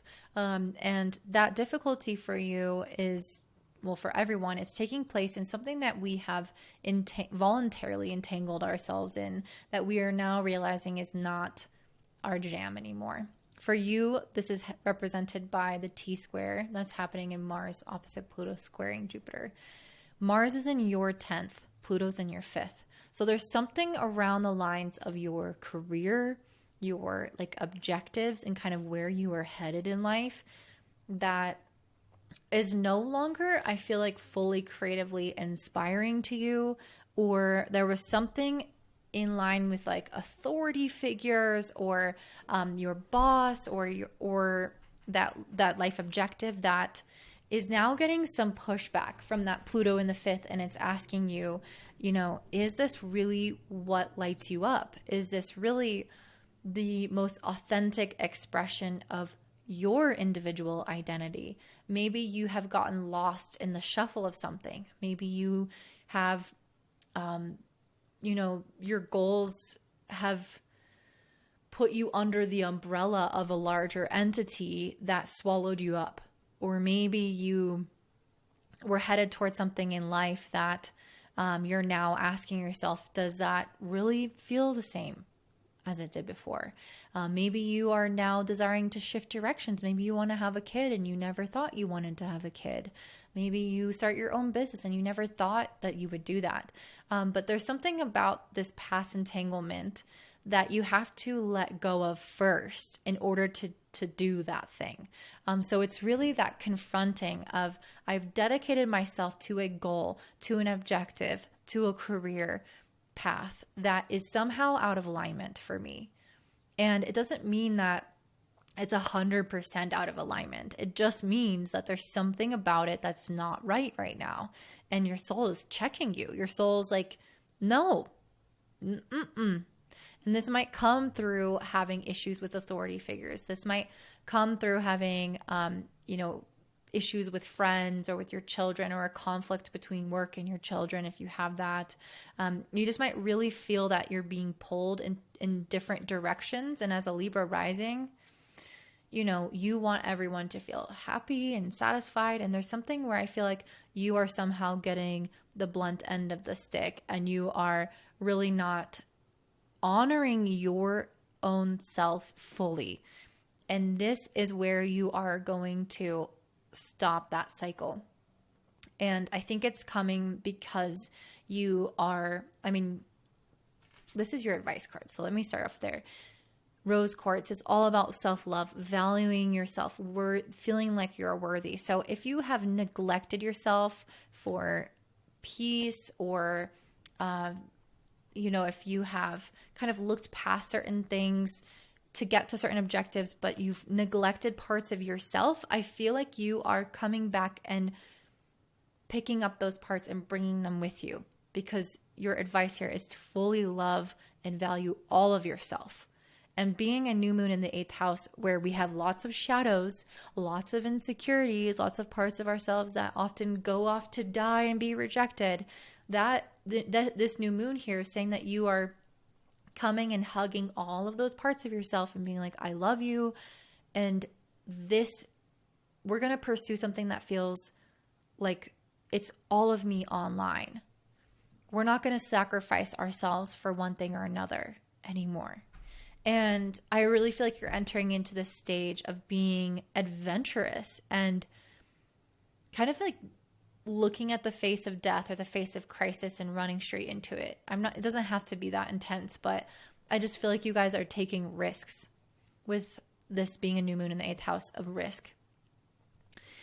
I pulled the 3 of Wands, the Magician, and the 8 of Wands. So you are very on fire right now. You are very aware of your powers of manifestation. You are feeling like the world is in your hands, like you have control. You can steer the ship. You can go in a different direction. Mars is in your 10th house. So you are very much online when it comes to you understanding that you control your fate, where you're headed to in life. You are not subject to some outside, external, authoritative figure, whether that be the government, a boss, a certain institution. You guys are your own being, and you are realizing that you are empowered and you are not going to be subject to the influence of others if it's not what you really want. You are really just using yourself as your own authority right now. And I feel like it's because you're accepting all of you, that you're feeling empowered, that you're listening to your own authority, and you're moving out there in the world and changing what you want to do. And it's going to bring you so much more peace, because I feel like there's been, again, some kind of way that you've turned against yourself, or have neglected yourself in some way for ease or for respect or for whatever. And I feel like that actually caused you a lot of internal discomfort. And now that's changing into peace after this decision is made. This new moon is also sextiling Neptune and Pisces in the 6th. So there's a lot of career energy activated here. Sextile to Mars in 10th, sextile to Neptune in the 6th. A lot of focus on you leaning more towards what feels intuitively right in these areas of your life. Like, do you want to do that today? Do you want to take on that much work? Do you want to be in that role or position? Do you enjoy this about this position and not this? And maybe you can find or tweak some parts of that to align more with what you actually want to do. And again, this is trining Pluto in the 5th. So you are recognizing your own worth and your own unique talents and your own unique expression that actually makes whatever you're going after so much better. So let's say, for example, you were pursuing some career as an engineer and you really loved the systems aspect of it, but you felt like you didn't like this other aspect, the math, let's say. Well, this new moon could give you the clarity and the confidence to start to see, well, maybe I can find something that has a lot more emphasis on just the systems, and I don't have to sacrifice part of myself that doesn't want to do this math stuff, that doesn't want to work on this one area, and I can actually do the thing that I want to do. It's like you're starting to realize that, wait, I can do anything? Like, really? Maybe you've had limiting beliefs or insecurities that really made you feel like you couldn't just do whatever you wanted to do, that it couldn't feel that good. And that is starting to change now, especially with Jupiter, Mercury, and the North Node all coming together in the 8th house. You're like having this up level of thought that empowers you, that makes you feel more healed. And it's sextiling Saturn in the 6th. So it's making some career change or some change to your responsibility by having those feelings or realizations about yourself. I also feel like you're not like relying on someone else financially anymore, if that's relevant for some of you. Some other cards we have are Temperance, Page of Pentacles, and Queen of Pentacles. I feel like you're healing a lack mindset. I'm not saying that you were in a lack necessarily, but I feel like you were in some kind of mindset where you were playing the small game. The Temperance and Page of Pentacles, you're healing that part of you that felt kind of like a little kid in a grown-up world trying to succeed. And now you're stepping into feeling like, no, I'm the motherfucking adult here. You're the Queen of Pentacles. You're like, no, actually, I'm the one who has the power. I'm the one who's making the big money. I'm the one who's making the decisions. It just really feels like you're taking control over things in your life because you are a lot more self-assured and you're not looking for directions. Like Libra, you can be very much a person who is open to lots of opinions and counsel and, getting everyone's ideas before you make your own and do what's fair and what's right for everyone. I feel like it's time to just be like, this is what I want. This is what I'm doing. I'm going after it despite how it affects other people, especially not just like people in general, but especially like, again, authority, business, institutions, like hierarchical structures that could feel really scary to go up against. I feel like you guys are holding your own in some way in regards to those types of things. So very empowering, you guys. I'm excited to see how this turns out for you. I would really love to hear how it actually correlates to your life. So if you want to share in the comments down below your stories or if it resonates or anything, because it always helps me a lot and I really, really enjoy reading that. Don't forget to like, subscribe, and share with your friends so more people can see this video. And if you're interested in astrology reading, check me out at willowsboom.com and I'll see you there. Bye. All right, up next we have Scorpio Rising and Sun. So this new moon in Taurus is happening in your 7th house. And I will say, I just pulled a card that I was reading about that said, you guys are up for some big changes. And I just got full body chills and just this very kind of visceral reaction to your reading. And I'm still getting chills right now. So I feel like there are some big messages and big changes coming in for you guys. So I'm excited to share this. So A new moon in your seventh house is really going to give you guys a second chance at love and relationships. So if you guys have found yourself in the wrong kinds of relationships or stuck in a cycle or of something in your life that has felt like it has held you back, this new moon is going to finally clean that slate and give you that sense of peace in your relationships in your life. But it doesn't come on a silver platter. We have to first get out of some previous entanglements in our life.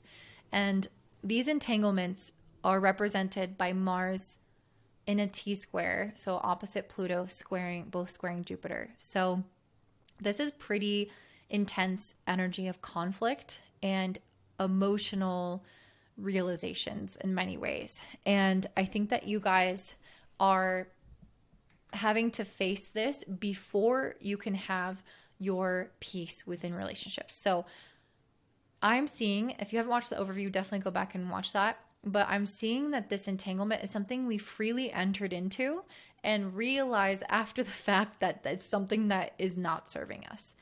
For you guys with Mars in the ninth, there's something that you have chosen to believe about life, about the world, about relationships, about yourself. There's something that you've chosen to view the world through, or through some lens that has really done you a disservice. You've entangled yourself in a false reality, and it has distorted everything. It's distorted your perception of everything, and it has ruined or made relationships difficult for you.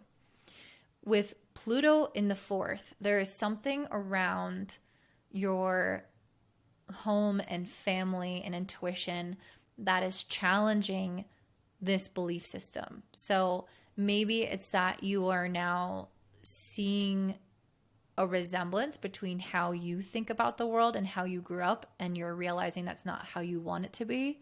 Maybe you are seeing other people around you believe things differently. Like maybe you are watching things happen within your home, and it's making you reflect and question your own narratives. There's something that feels very like personal, very close to home, very emotional, very intuitive, that's bubbling up from deep inside, that's challenging these assumptions that you've created and the things that have like padded you or like covered your eyes. And I feel like it's not so much from outside of you. I really do feel like it's from within that you're having these realizations. Maybe you're going to therapy. Maybe you're talking to friends. It's like it could be stimulated by something, but it's your own personal truth that's rising up to the surface, and you're realizing that that thing that you've identified with or believed or thought was your morals or your value or your integrity or your perception is actually not right for you, is actually a false belief or is actually out of integrity. And you are questioning yourself on a really deep philosophical level. And it's this entanglement of beliefs that you are breaking yourself free from to have beautiful, peaceful relationships moving forward, to feel enchanted by the ability to connect with others and not have these things in the way of that connection. And this is very, very powerful for you guys. Scorpios, you can wear a lot of armor. You can really have your defenses up and not trust and not let in. And you can use these beliefs as substitutes for like some satisfaction in your life. Like, how do I say this? Like, I'm not explaining this very well, but if you don't trust people and you're wearing armor, you can create certain beliefs that make that validates that armor, that validates that like the reason for keeping people at a distance. And I see that starting to be called into question. This new moon is sextiling Mars in the ninth. So it's really giving yourself the authority to rewrite how you want to think about things. You can choose whatever way you want to perceive things. You can decide that everyone loves you, that everything works out in your favor, and that you can trust people. And you can wholeheartedly believe that. You have the opportunity to rewrite your vision and version of reality. And Mars is your traditional ruler, so it is being really challenged here by your modern ruler, Pluto. They're both coming up. So it's like, this is very much an internal struggle, it feels like to me. These are your planetary rulers in the most tense aspects. So I feel like this is some of the most intense transformation for you. You've had the South Node in your sign all year long. You've just went through these massive Scorpio eclipse in your sign, which might have felt really big and maybe heavy. You're going through so many changes that you are literally purging old identities. And in order to do that, you have to also reconstruct a new one, a new belief system. And you have to go through an ego death. You have to face yourself not knowing who you are anymore. Like, where am I going? What am I doing? And I just like really want to cry for some reason. So you guys might feel like that. Sometimes I'm not going to cry. No, I've never done this on a reading before. Wow. This feels just really intense. Okay.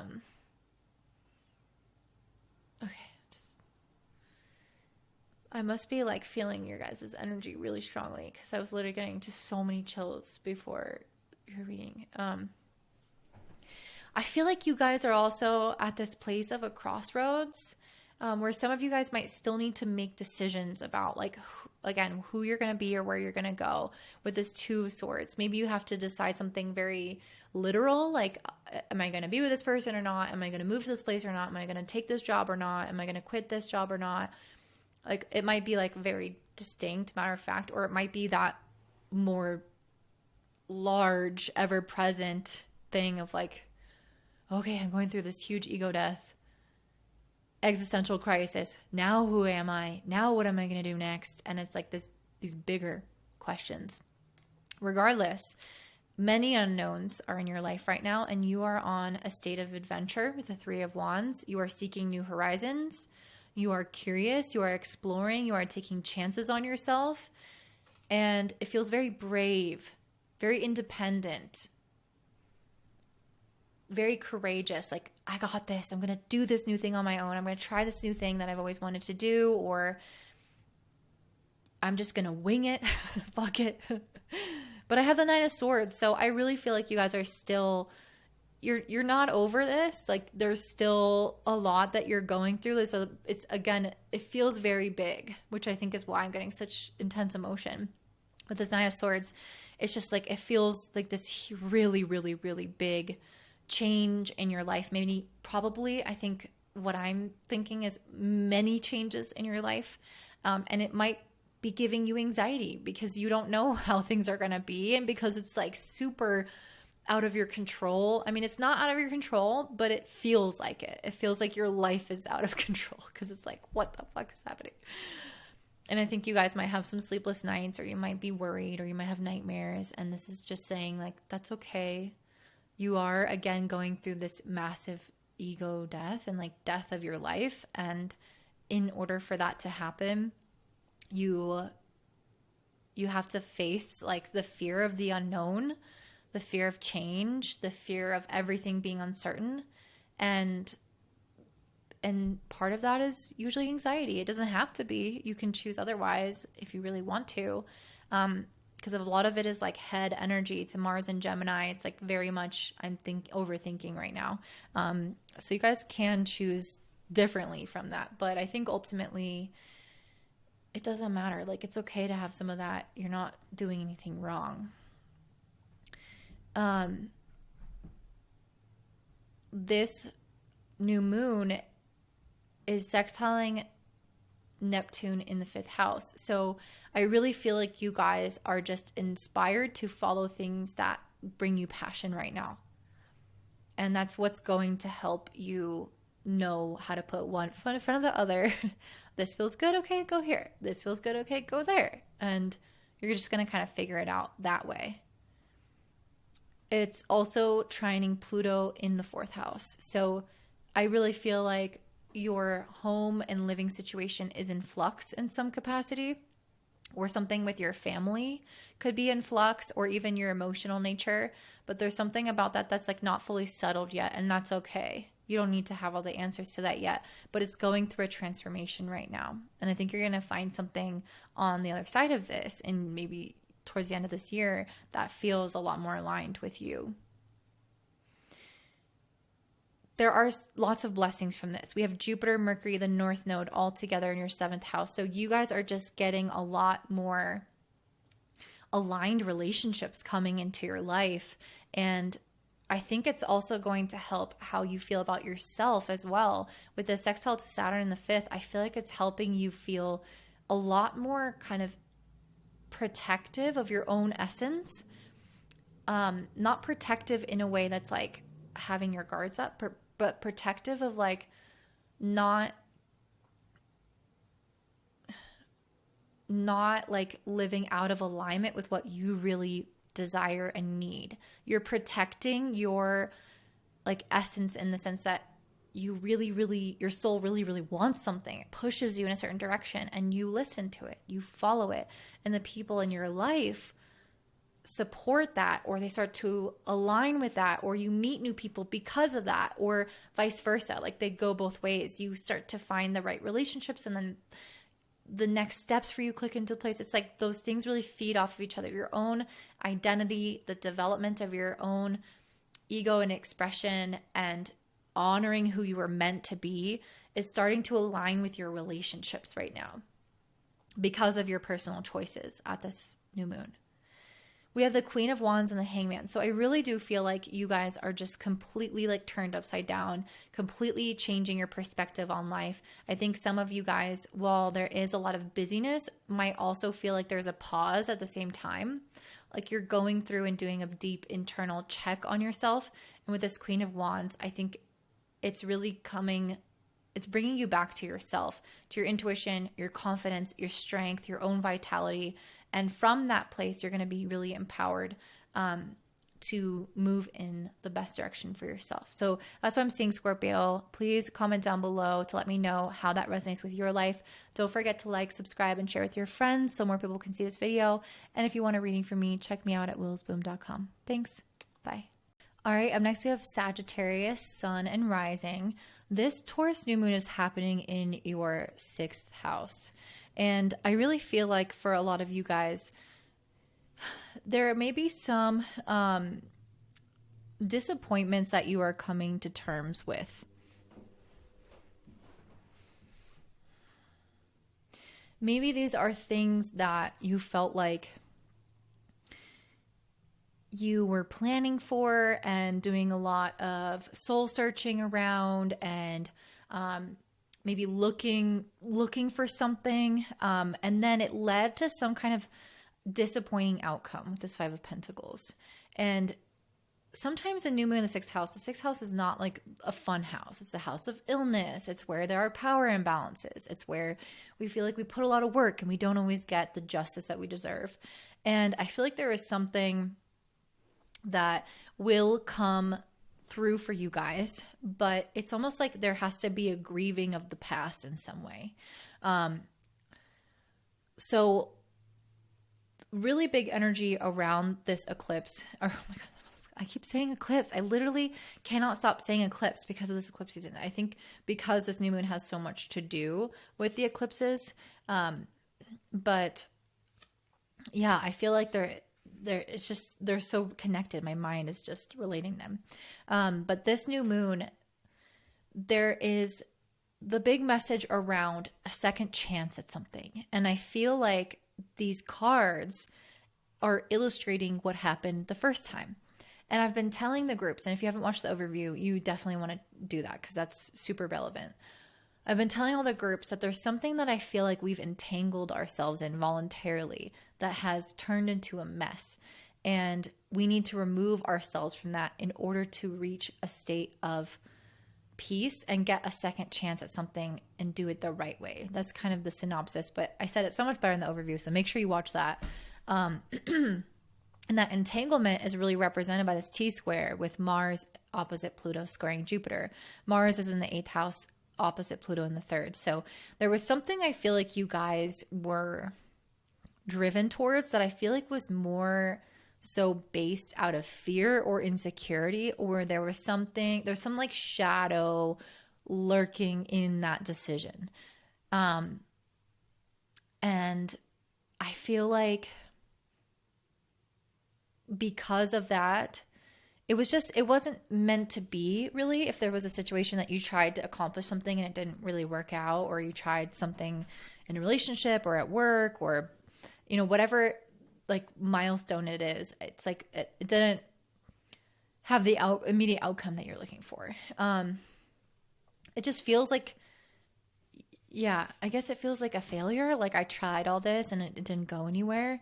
And this, this might not even resonate with all the Sagittarius, but I feel like it's something that you made a plan for. You had this like version of how it was going to work out. And then it like it went differently. And I think there was some disappointment there, or there's some lack there.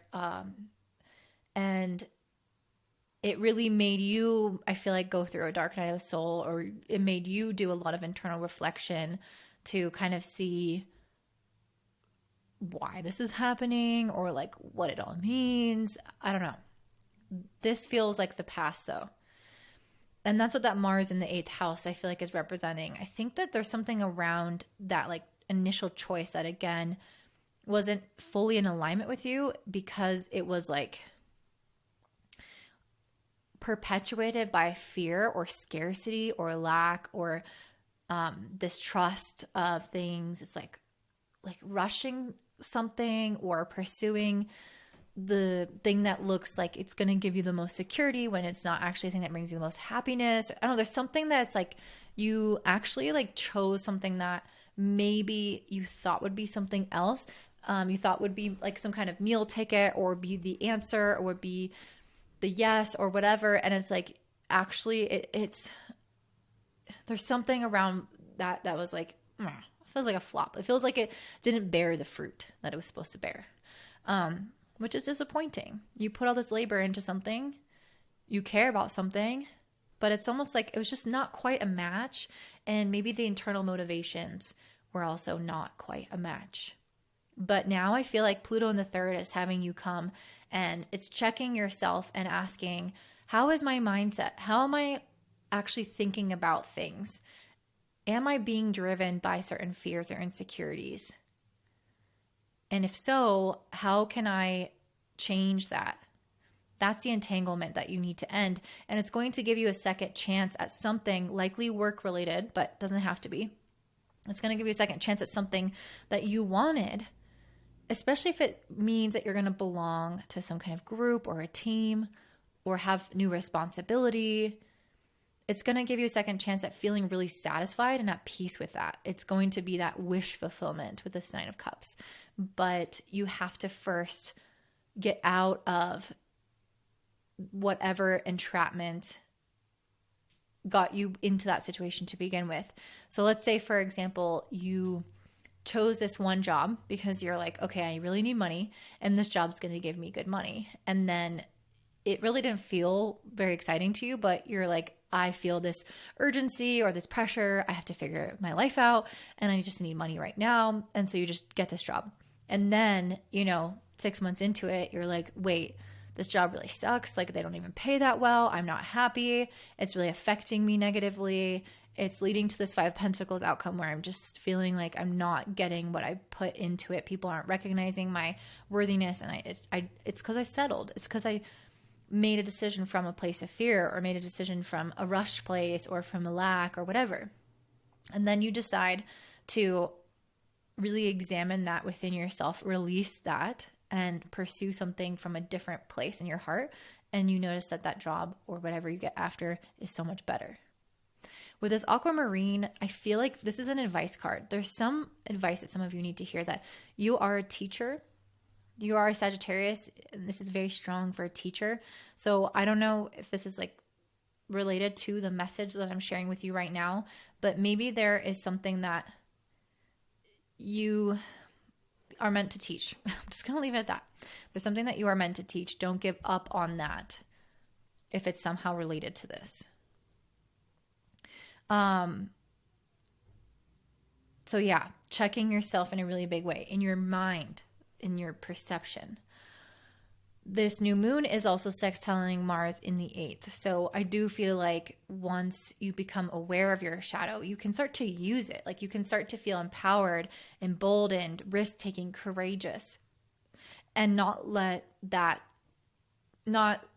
dark side of that, which would be fear, kind of control you.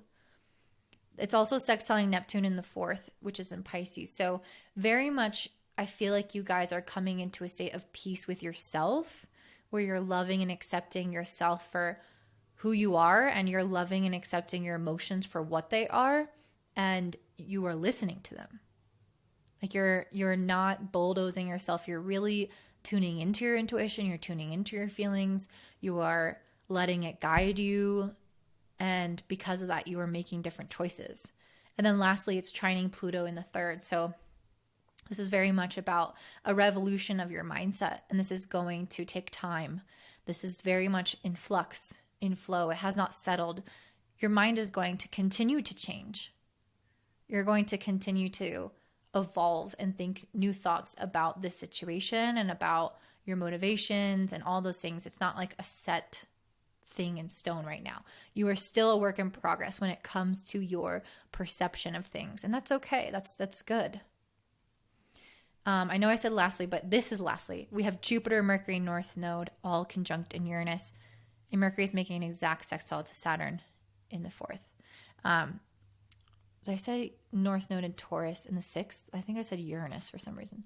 So Mercury, Jupiter, and North Node are all in the 6th house in Taurus. So this is very much like work-oriented, creating stability, having the resources that you need, being, again, a part of a team. And I feel like you're going to make some kind of decision or have some kind of communication or get some kind of download, something that's going to help inform you on how to navigate your responsibilities and your work, even your work relationships. And this is actually going to somehow solidify your home life. So I don't know what that means for you exactly, but it's going to make you feel a lot more stable within yourself. It might quite literally affect you, where you live, or your family, or just how you show up emotionally day to day. But it's really going to settle you, and it's going to have a permanent effect on you, because if we're responsible for something, we take that at work, we take that home with us. Like our lives are not these little islands. They all are interconnected. So this is very much going to have a positive impact once you change your relationship with this responsibility, your relationship with your own internal world and the way you show up at home, or even where you live, or with your family relationships. It's going to stabilize and become maybe consistent or steady, and it's going to give you more confidence, more ease. So this could look like you get a new job and you make more money and you can buy that home you've wanted to buy, or you leave some, toxic situation that you were in. Now you can work more hours, or less hours, and you now can feel like your relationships with your family starts to improve. These are just like little examples, but there's ways that these things relate to each other. So that is what I'm seeing, Sagittarius. I feel like a lot of this energy is you guys, again, making the peace with something and letting go of something that didn't work out, that disappointed you, and now coming into a state of pursuing things for the right reasons and finding much better results because of that. So if that resonates, please let me know by commenting down below. I really love to read your comments if it relates to your life in any way. It definitely impacts my practice and just lights me up a lot. And if you want to share this with your friends, give a like or subscribe. I would really appreciate that to get this out there. And if you want a reading, check me out at willows.com. Thanks. Bye. All right. Up next, we have Capricorn, Sun, and Rising. So Wow, I'm getting some really big energy and messages for my Capricorns. And I am excited to share this with you guys. So, this new moon in Taurus is happening in your fifth house, and it is going to bring you a deep connection with your own inner child, your own sense of playfulness, your own sense of joy and authenticity that I feel like you guys have been disconnected from for months.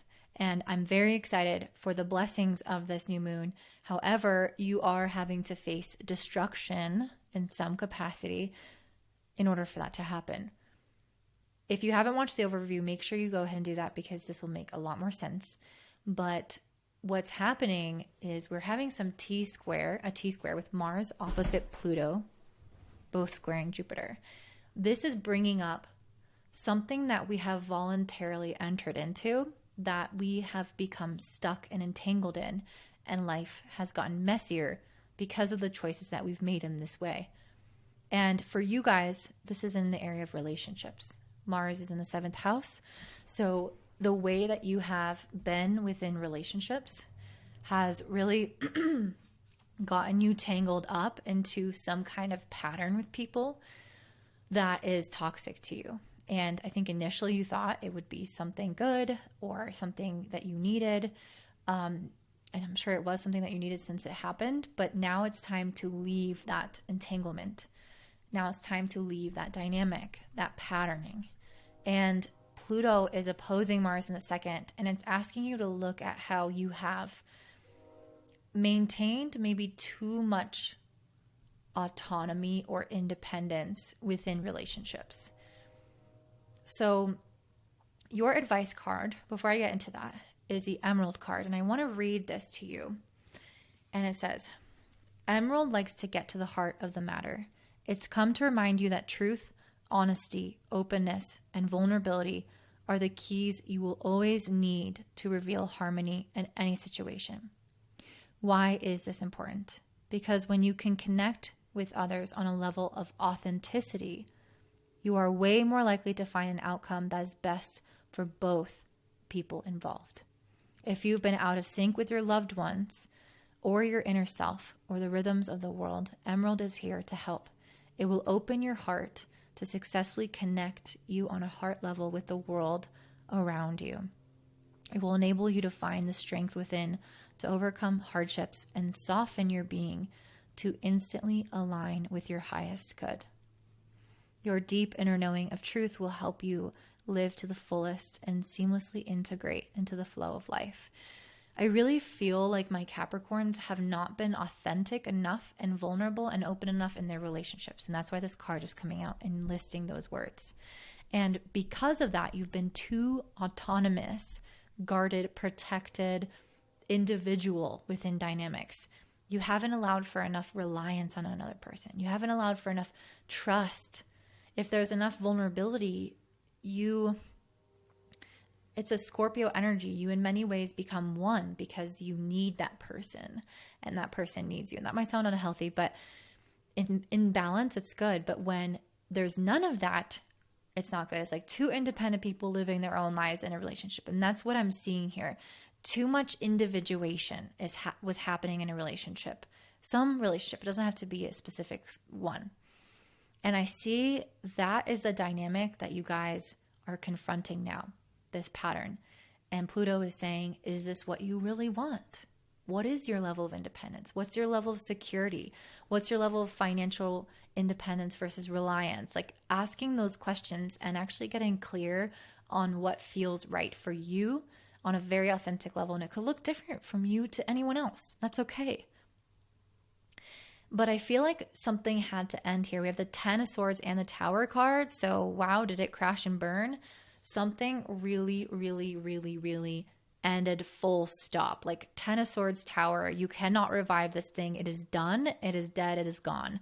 Whether this is a relationship, you're a pattern within a relationship, the way that you deal with finances, like there's something in your relationships, there's something around this that is like, you are not doing that thing anymore, or you are not with that person anymore. And I suppose it could have to do with contracts as well if we're looking at that on a more like superficial level. But I feel like what you guys are gaining out of this is truth and inner perception of yourself with this Queen of Swords. You might have like not altered your truth, but ignored your truth. Or you might have also not spoken your truth to someone. You like the first word in this book was talking about honesty. The Queen of Swords, number one characteristic is honesty. I feel like there was something about you and your dynamic with someone or something that wasn't not like authentic and honest in the purest form. And that is the gift of what you're getting at this new moon. But you have to come to terms and release and get out of whatever that was in order to find that honest and open and vulnerable and authentic way of relating to people. And this new moon is sextiling Mars in the 7th house. So I very much see you guys going out and creating that in your next relationships. I see you guys motivated to make this change. I see you guys very self-aware, especially with the sextile from this new moon to Neptune in the 3rd house, very self-aware on an intuitive emotional level. Like, why am I doing this? What does this mean? Listening to the signs, like listening to what people say, really taking it all in, digesting it, allowing it to alter your perspective, soften your heart, and have these deep, vulnerable conversations where you open up to people and bare your heart to them, and you'll start to see how you soften and change. And I feel like it's already happening. With the trine, this new moon is trining Pluto in the 2nd house. With that trine, I feel like you're, again, understanding what level of autonomy versus independence you want. And it's going to look different for everybody. But knowing that you are creating autonomy and independence, not from a place of being fearful of being vulnerable and authentic and open and honest, but from a place of this is actually just genuinely what I want while also being those things. That is what I feel like is shifting here. Because we can be independent and we can have our guards up and keep people at a distance, or we can be independent and be extremely soft and open and have deep relationships. What are you doing? I think that's what you're becoming really aware of right now. With this Ace of Pentacles next to the Queen of Swords, I feel like you are having lots of practice with how to be like honest and vulnerable with people and authentic. Like I really feel like you're going out there in the world and just like doing it now. If that makes sense. You're like getting the muscle of that kind of built up. I don't think it comes easily. I think you're still kind of haunted by things with this 8 of Swords. Maybe you have social anxiety. Maybe you have fear of being hurt. Maybe you just don't want to sound stupid. There's something where I feel like you are not confident enough about who you are. And this new moon in the 5th house is going to help you be very firm in who you are. Be very just like fully embodied, like this is me. And I love it because the Emperor ends your reading. The Emperor is somebody who has the most power in all of tarot. And it's the sign of Aries. It's like, I am unabashedly myself. I am unafraid to be myself. I'm unafraid to be independent because I want to be, but not because I'm afraid. And I take up space. I'm in my power. I'm in my leadership. I feel like I have just, it just feels like somebody who is fully 100% like shining their light. And I feel like that's what you have been afraid to do. I think part of it is fear of judgment with this eight of Swords, your own judgment or other people's judgment. But there's just fear that like, you're not going to be good enough or and it's like, that is going away and it's being replaced with this extreme firmness of character that I think you can only get from continuously practicing authenticity, no matter the situation, no matter how uncomfortable it is to be honest, no matter how uncomfortable it is to be open or vulnerable. It's like you're just flat out who you are in all instances, and you slowly, slowly build up to this beautiful, strong pillar that is the Emperor. And people look up to that person as a leader. They lead because they have deep connection to their own internal truth, and people can see that unwavering presence within them. And that's where you guys are moving towards. I love that. To finish off, you have Jupiter conjunct Mercury, the North Node in the 5th house, calling you to that leadership, that authentic expression, that creative self, and it's sextiling Saturn in the 3rd, which is giving you this, again, not only authority, but it's also helping solidify like the right way to think. I feel like you guys have had way too much energy of being in your head, and this is trying to help you literally concretize your mind into one way of thinking that empowers you, and not like wavering and having these random thoughts here and there that sabotage you or that hurt you or that criticize you or that create fear in you. It's like your mind is becoming more rigid in a positive direction, if that makes sense. Like you're not as scattered. It's more like, I know who I am. I know what I want. I know my truth. And it feels just very strong, feels very strong. And that's why I think others are going to be attracted to you, to your teaching, to your leadership, to your authority that you will naturally emit. So that's what I'm seeing for you, Capricorn. Very powerful, very, very powerful transformation that you're going through. Give yourself patience. It takes time, little by little, but you will become this magnificent emperor. And that's going to serve you in many, many areas of your life. So if this resonated, please don't forget to like and subscribe and comment down below. I love reading your comments and how this relates to your life. And if you think your friends would enjoy this, please share that with them so more people can see. And if you want a reading from me, don't forget you can check one out at willowsbloom.com, and have a great day. Bye. And up next, we have Aquarius Sun and Rising. This new moon in Taurus is happening in your 4th house. And if you haven't watched the overview, go ahead and make sure you do that before you continue, because what I'm about to say will make a lot more sense. So wherever we're having this new moon, we are about to enter into a time of greater peace, a second chance at something in our life. For you in the 4th house, this has a lot to do with peace and love and harmony within your own emotional center, within your physical home, or within your family. And this is only possible once you have addressed an ongoing entanglement that you have entered into, which is represented by Mars opposite Pluto, both squaring Jupiter. Mars in particular in your 6th house represents where this entanglement lies, where Pluto shows what is challenging this on a soul's evolution perspective. So Mars in the 6th house shows that we are basically wrapped up in some kind of commitment or responsibility or job or work relationship that, or even something with pets sometimes, where we got into something that is way over our head. We might have gotten into something that is not stable. We might have jumped into it impulsively, or maybe the thing itself was very, with the Knight of Swords energy, not really thought out. Like it was something that we went into with the desire to maybe get more freedom, or it doesn't really matter. What matters is that it wasn't well thought out. It was a little bit of a hasty, kind of youthful or impulsive decision.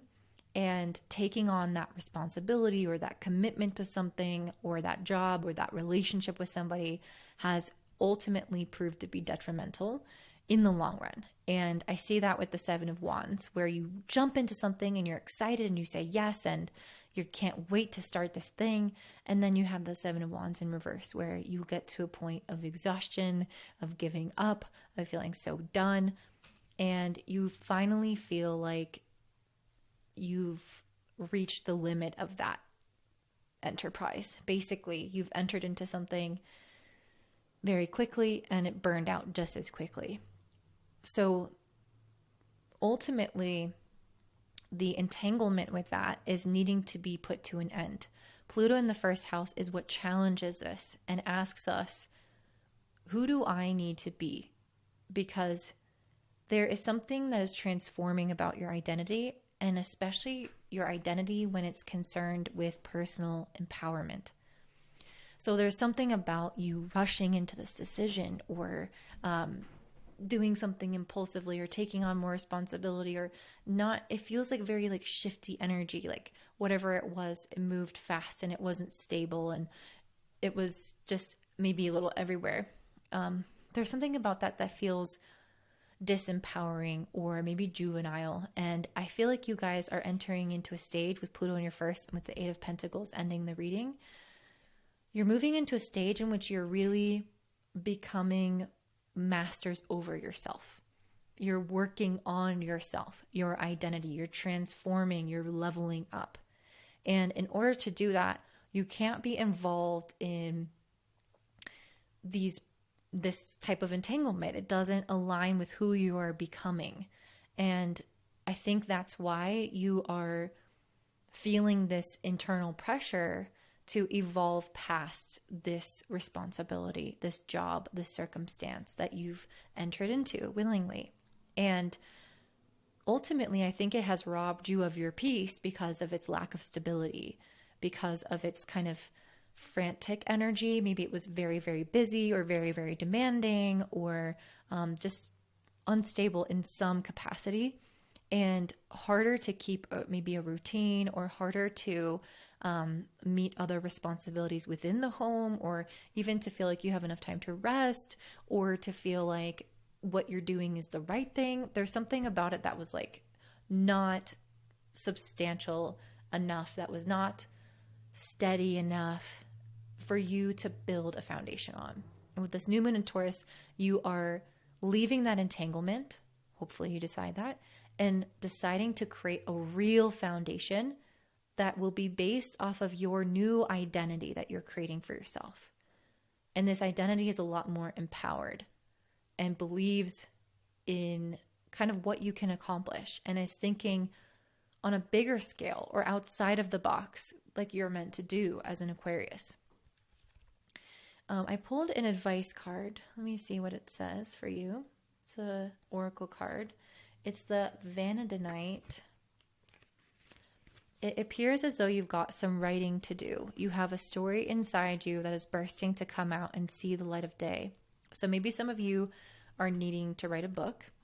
But it also talks about lifting creative obstacles or writer's block. It talks about not just literal writing, but eliminating blockages from how you write the story of your life or how you manifest. So I feel like there's something about the situation in this entanglement where you weren't going to build this beautiful life for yourself. Like it was kind of this haphazard thing that you threw together. It wasn't the strong foundation you saw yourself to be. And now with Pluto in your first, it's really asking you to redefine your identity and that life that you want.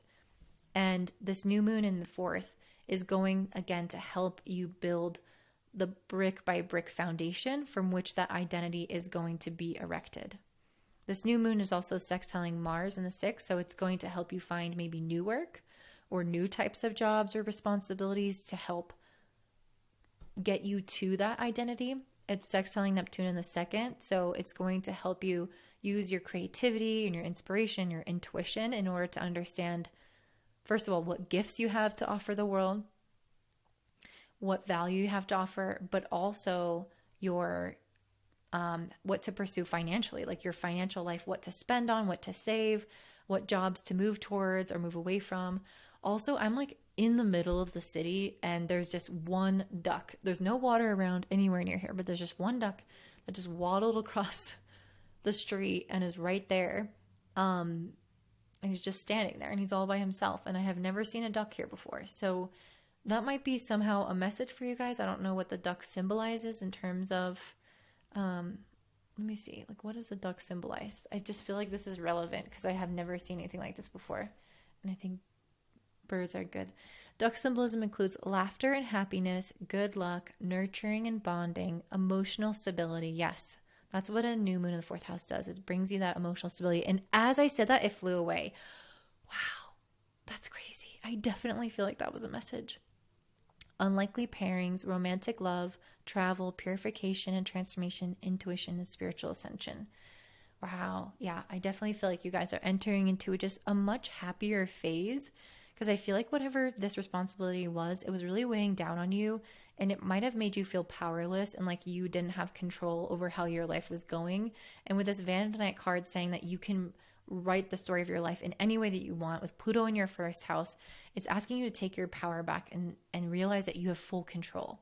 You can dictate what you do. You can dictate what you don't do. You can dictate how your life unfolds. And that is what is going to make you feel safe and happy and flourishing, because you feel like you have a say and you follow it, what your gut tells you.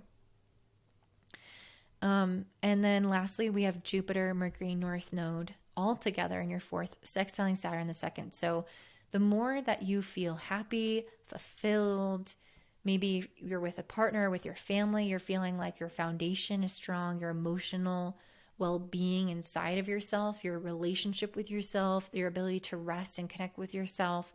Once that feels stable and strong, you are also going to notice that your finances stabilize as well, that you find some kind of lasting solution for financial well-being and material security. So emotional and material security are going to be linked together at this new moon. So that is what I'm seeing for you, Aquarius. That felt super short, but I love you guys very much. If that resonates, please let me know by commenting down below. I love to hear how your life stories correlate. Don't forget to like, subscribe, share with your friends so more people can spot this video.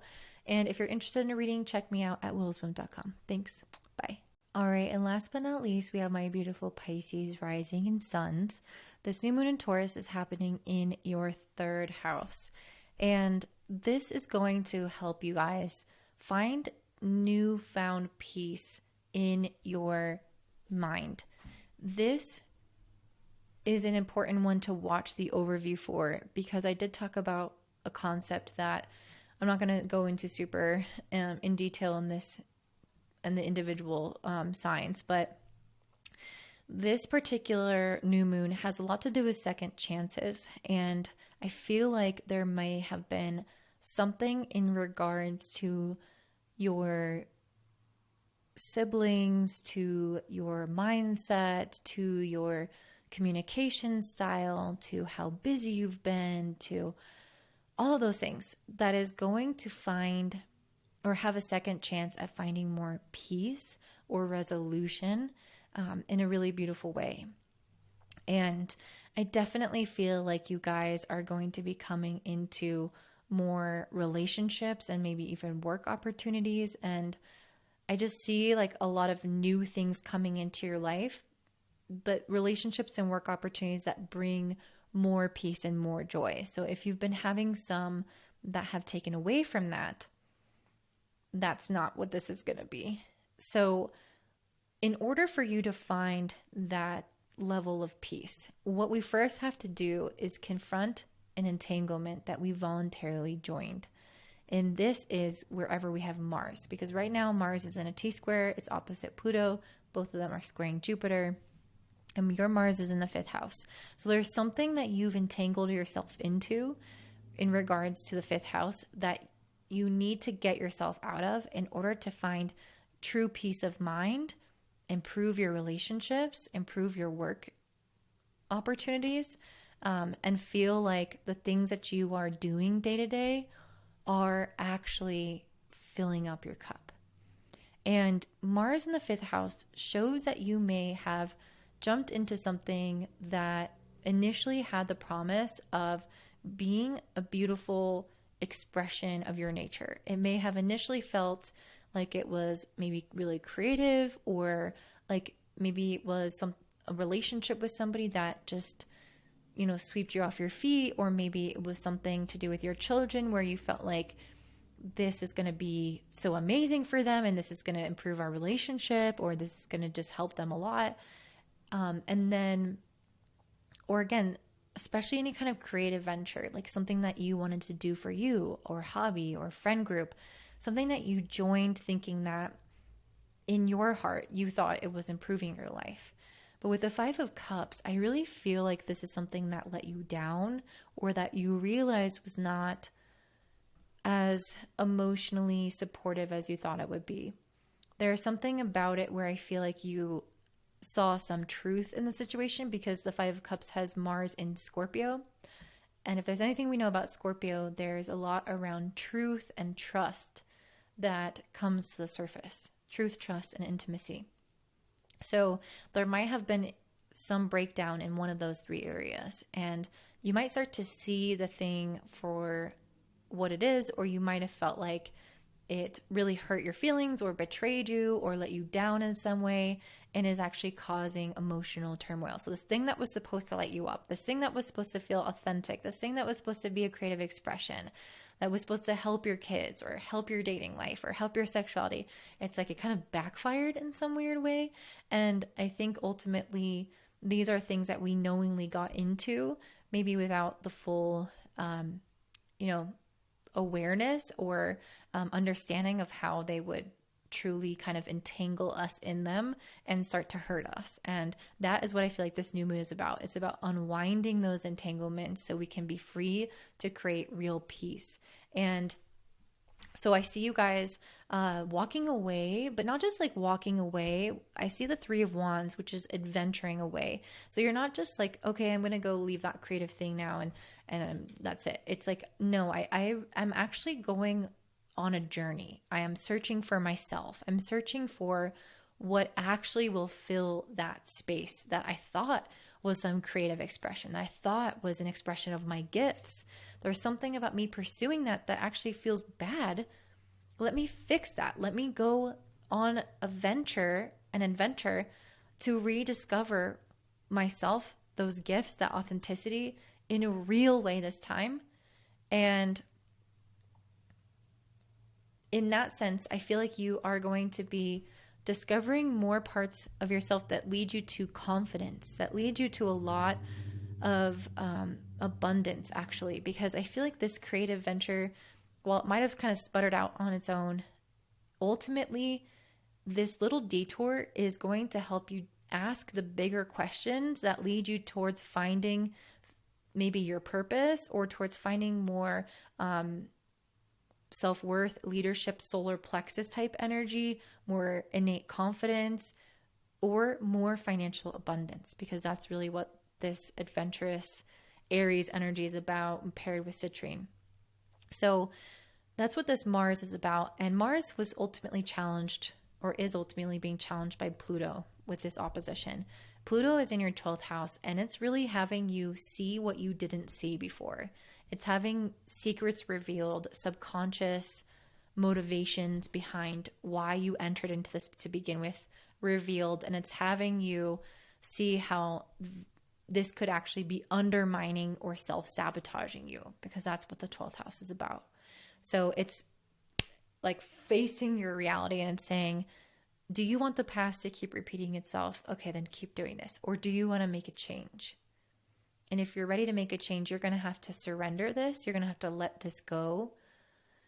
And it could feel kind of scary. It could feel like a little bit of a death, but it ultimately leads you to, again, discovering yourself. And it's crazy because the first two cards that I pulled were the Ace of Pentacles and the Ace of Cups. And if you know anything about tarot, these are two cards of a bunch of opportunities coming to you that are going to fill the place of what is going to be stripped away. So you going on that adventure, you are finding the Ace of Pentacles and the Ace of Cups immediately. Well, maybe not immediately, but you're finding it quickly. And I say that because I feel like it's coming from this new moon. So this new moon in the 3rd house could connect you with the right people at the right moment. It could give you a new opportunity or a new trip to go on. Maybe some of you quite literally will travel and discover something about what you like because of that. It's going to look different for a lot of you. I don't want to kind of even tie it down, but the 3rd house can be anything that we tend to interact with. It's our movement through society. It's the way that we share our words and ideas, and also listen to other people's words and ideas. So it's where we interact with everything, and we learn about ourselves through that interaction.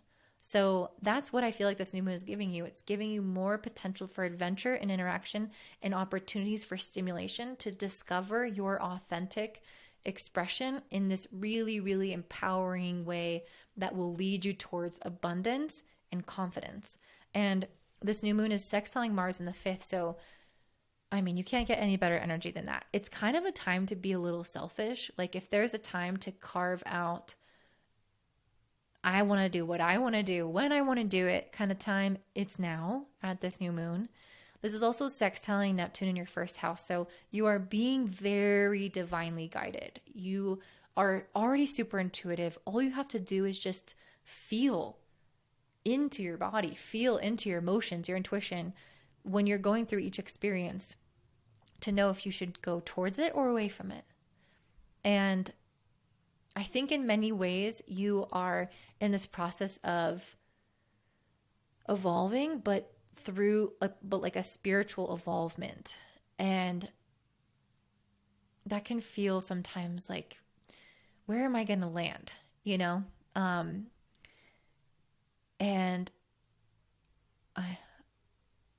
I'm just looking at this guy who like came to somebody's door and was like knocking on the door, ringing the doorbell, like looking up in there. So there might be something related to that for you guys where you were looking for answers outside of you for something and you didn't receive it. And now you're going to go look for it on your own in some way.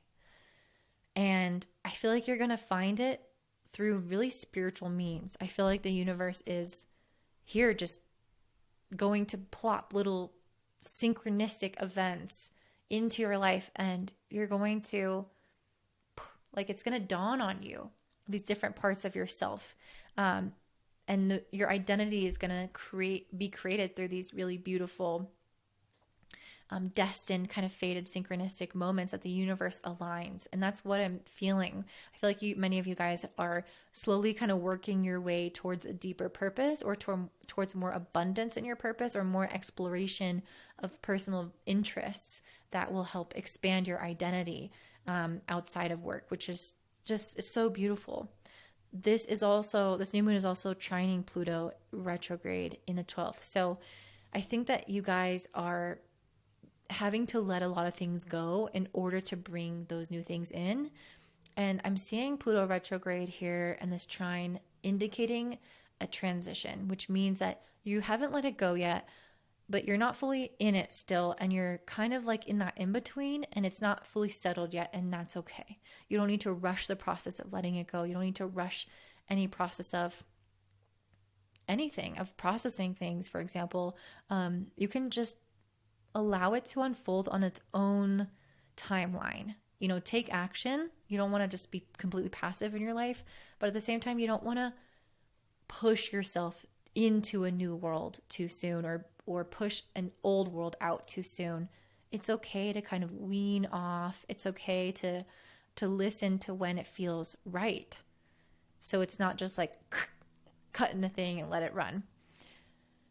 The last thing I'll say is that you have Jupiter, Mercury, North Node in Taurus all in your third, and it's sextiling Saturn in your first. Mercury is making an exact sextile with Saturn. So the things that you decide or learn about yourself right now are going to permanently change your character. They are going to lay down a new foundation within your interests, within your soul, within maybe even your appearance, within how you make decisions. Like, you are fundamentally changing who you are, which is why this should take time, which is why this shouldn't be a rush. And you should be really gentle and patient with yourself in this process, because you're going through kind of like a solidification of the self. You have Neptune and Saturn in the first. Neptune dissolves yourself, Saturn rebuilds yourself, and you're going through this weird in between of these different energies. And it's going to require your absolute trust in the divine, that you are protected, that you are fine, that you can trust the timeline of things and not push yourself too fast, too hard. So that is what I'm seeing for you, Pisces. If that resonates, let me know by commenting down below. I love to read your comments and see how it correlates with what I'm seeing in astrology. Don't forget to like, subscribe, and share with your friends so that more people can see this video. And if you want an astrology reading with me, check me out at willowsboom.com. And I hope you have a great day. Bye.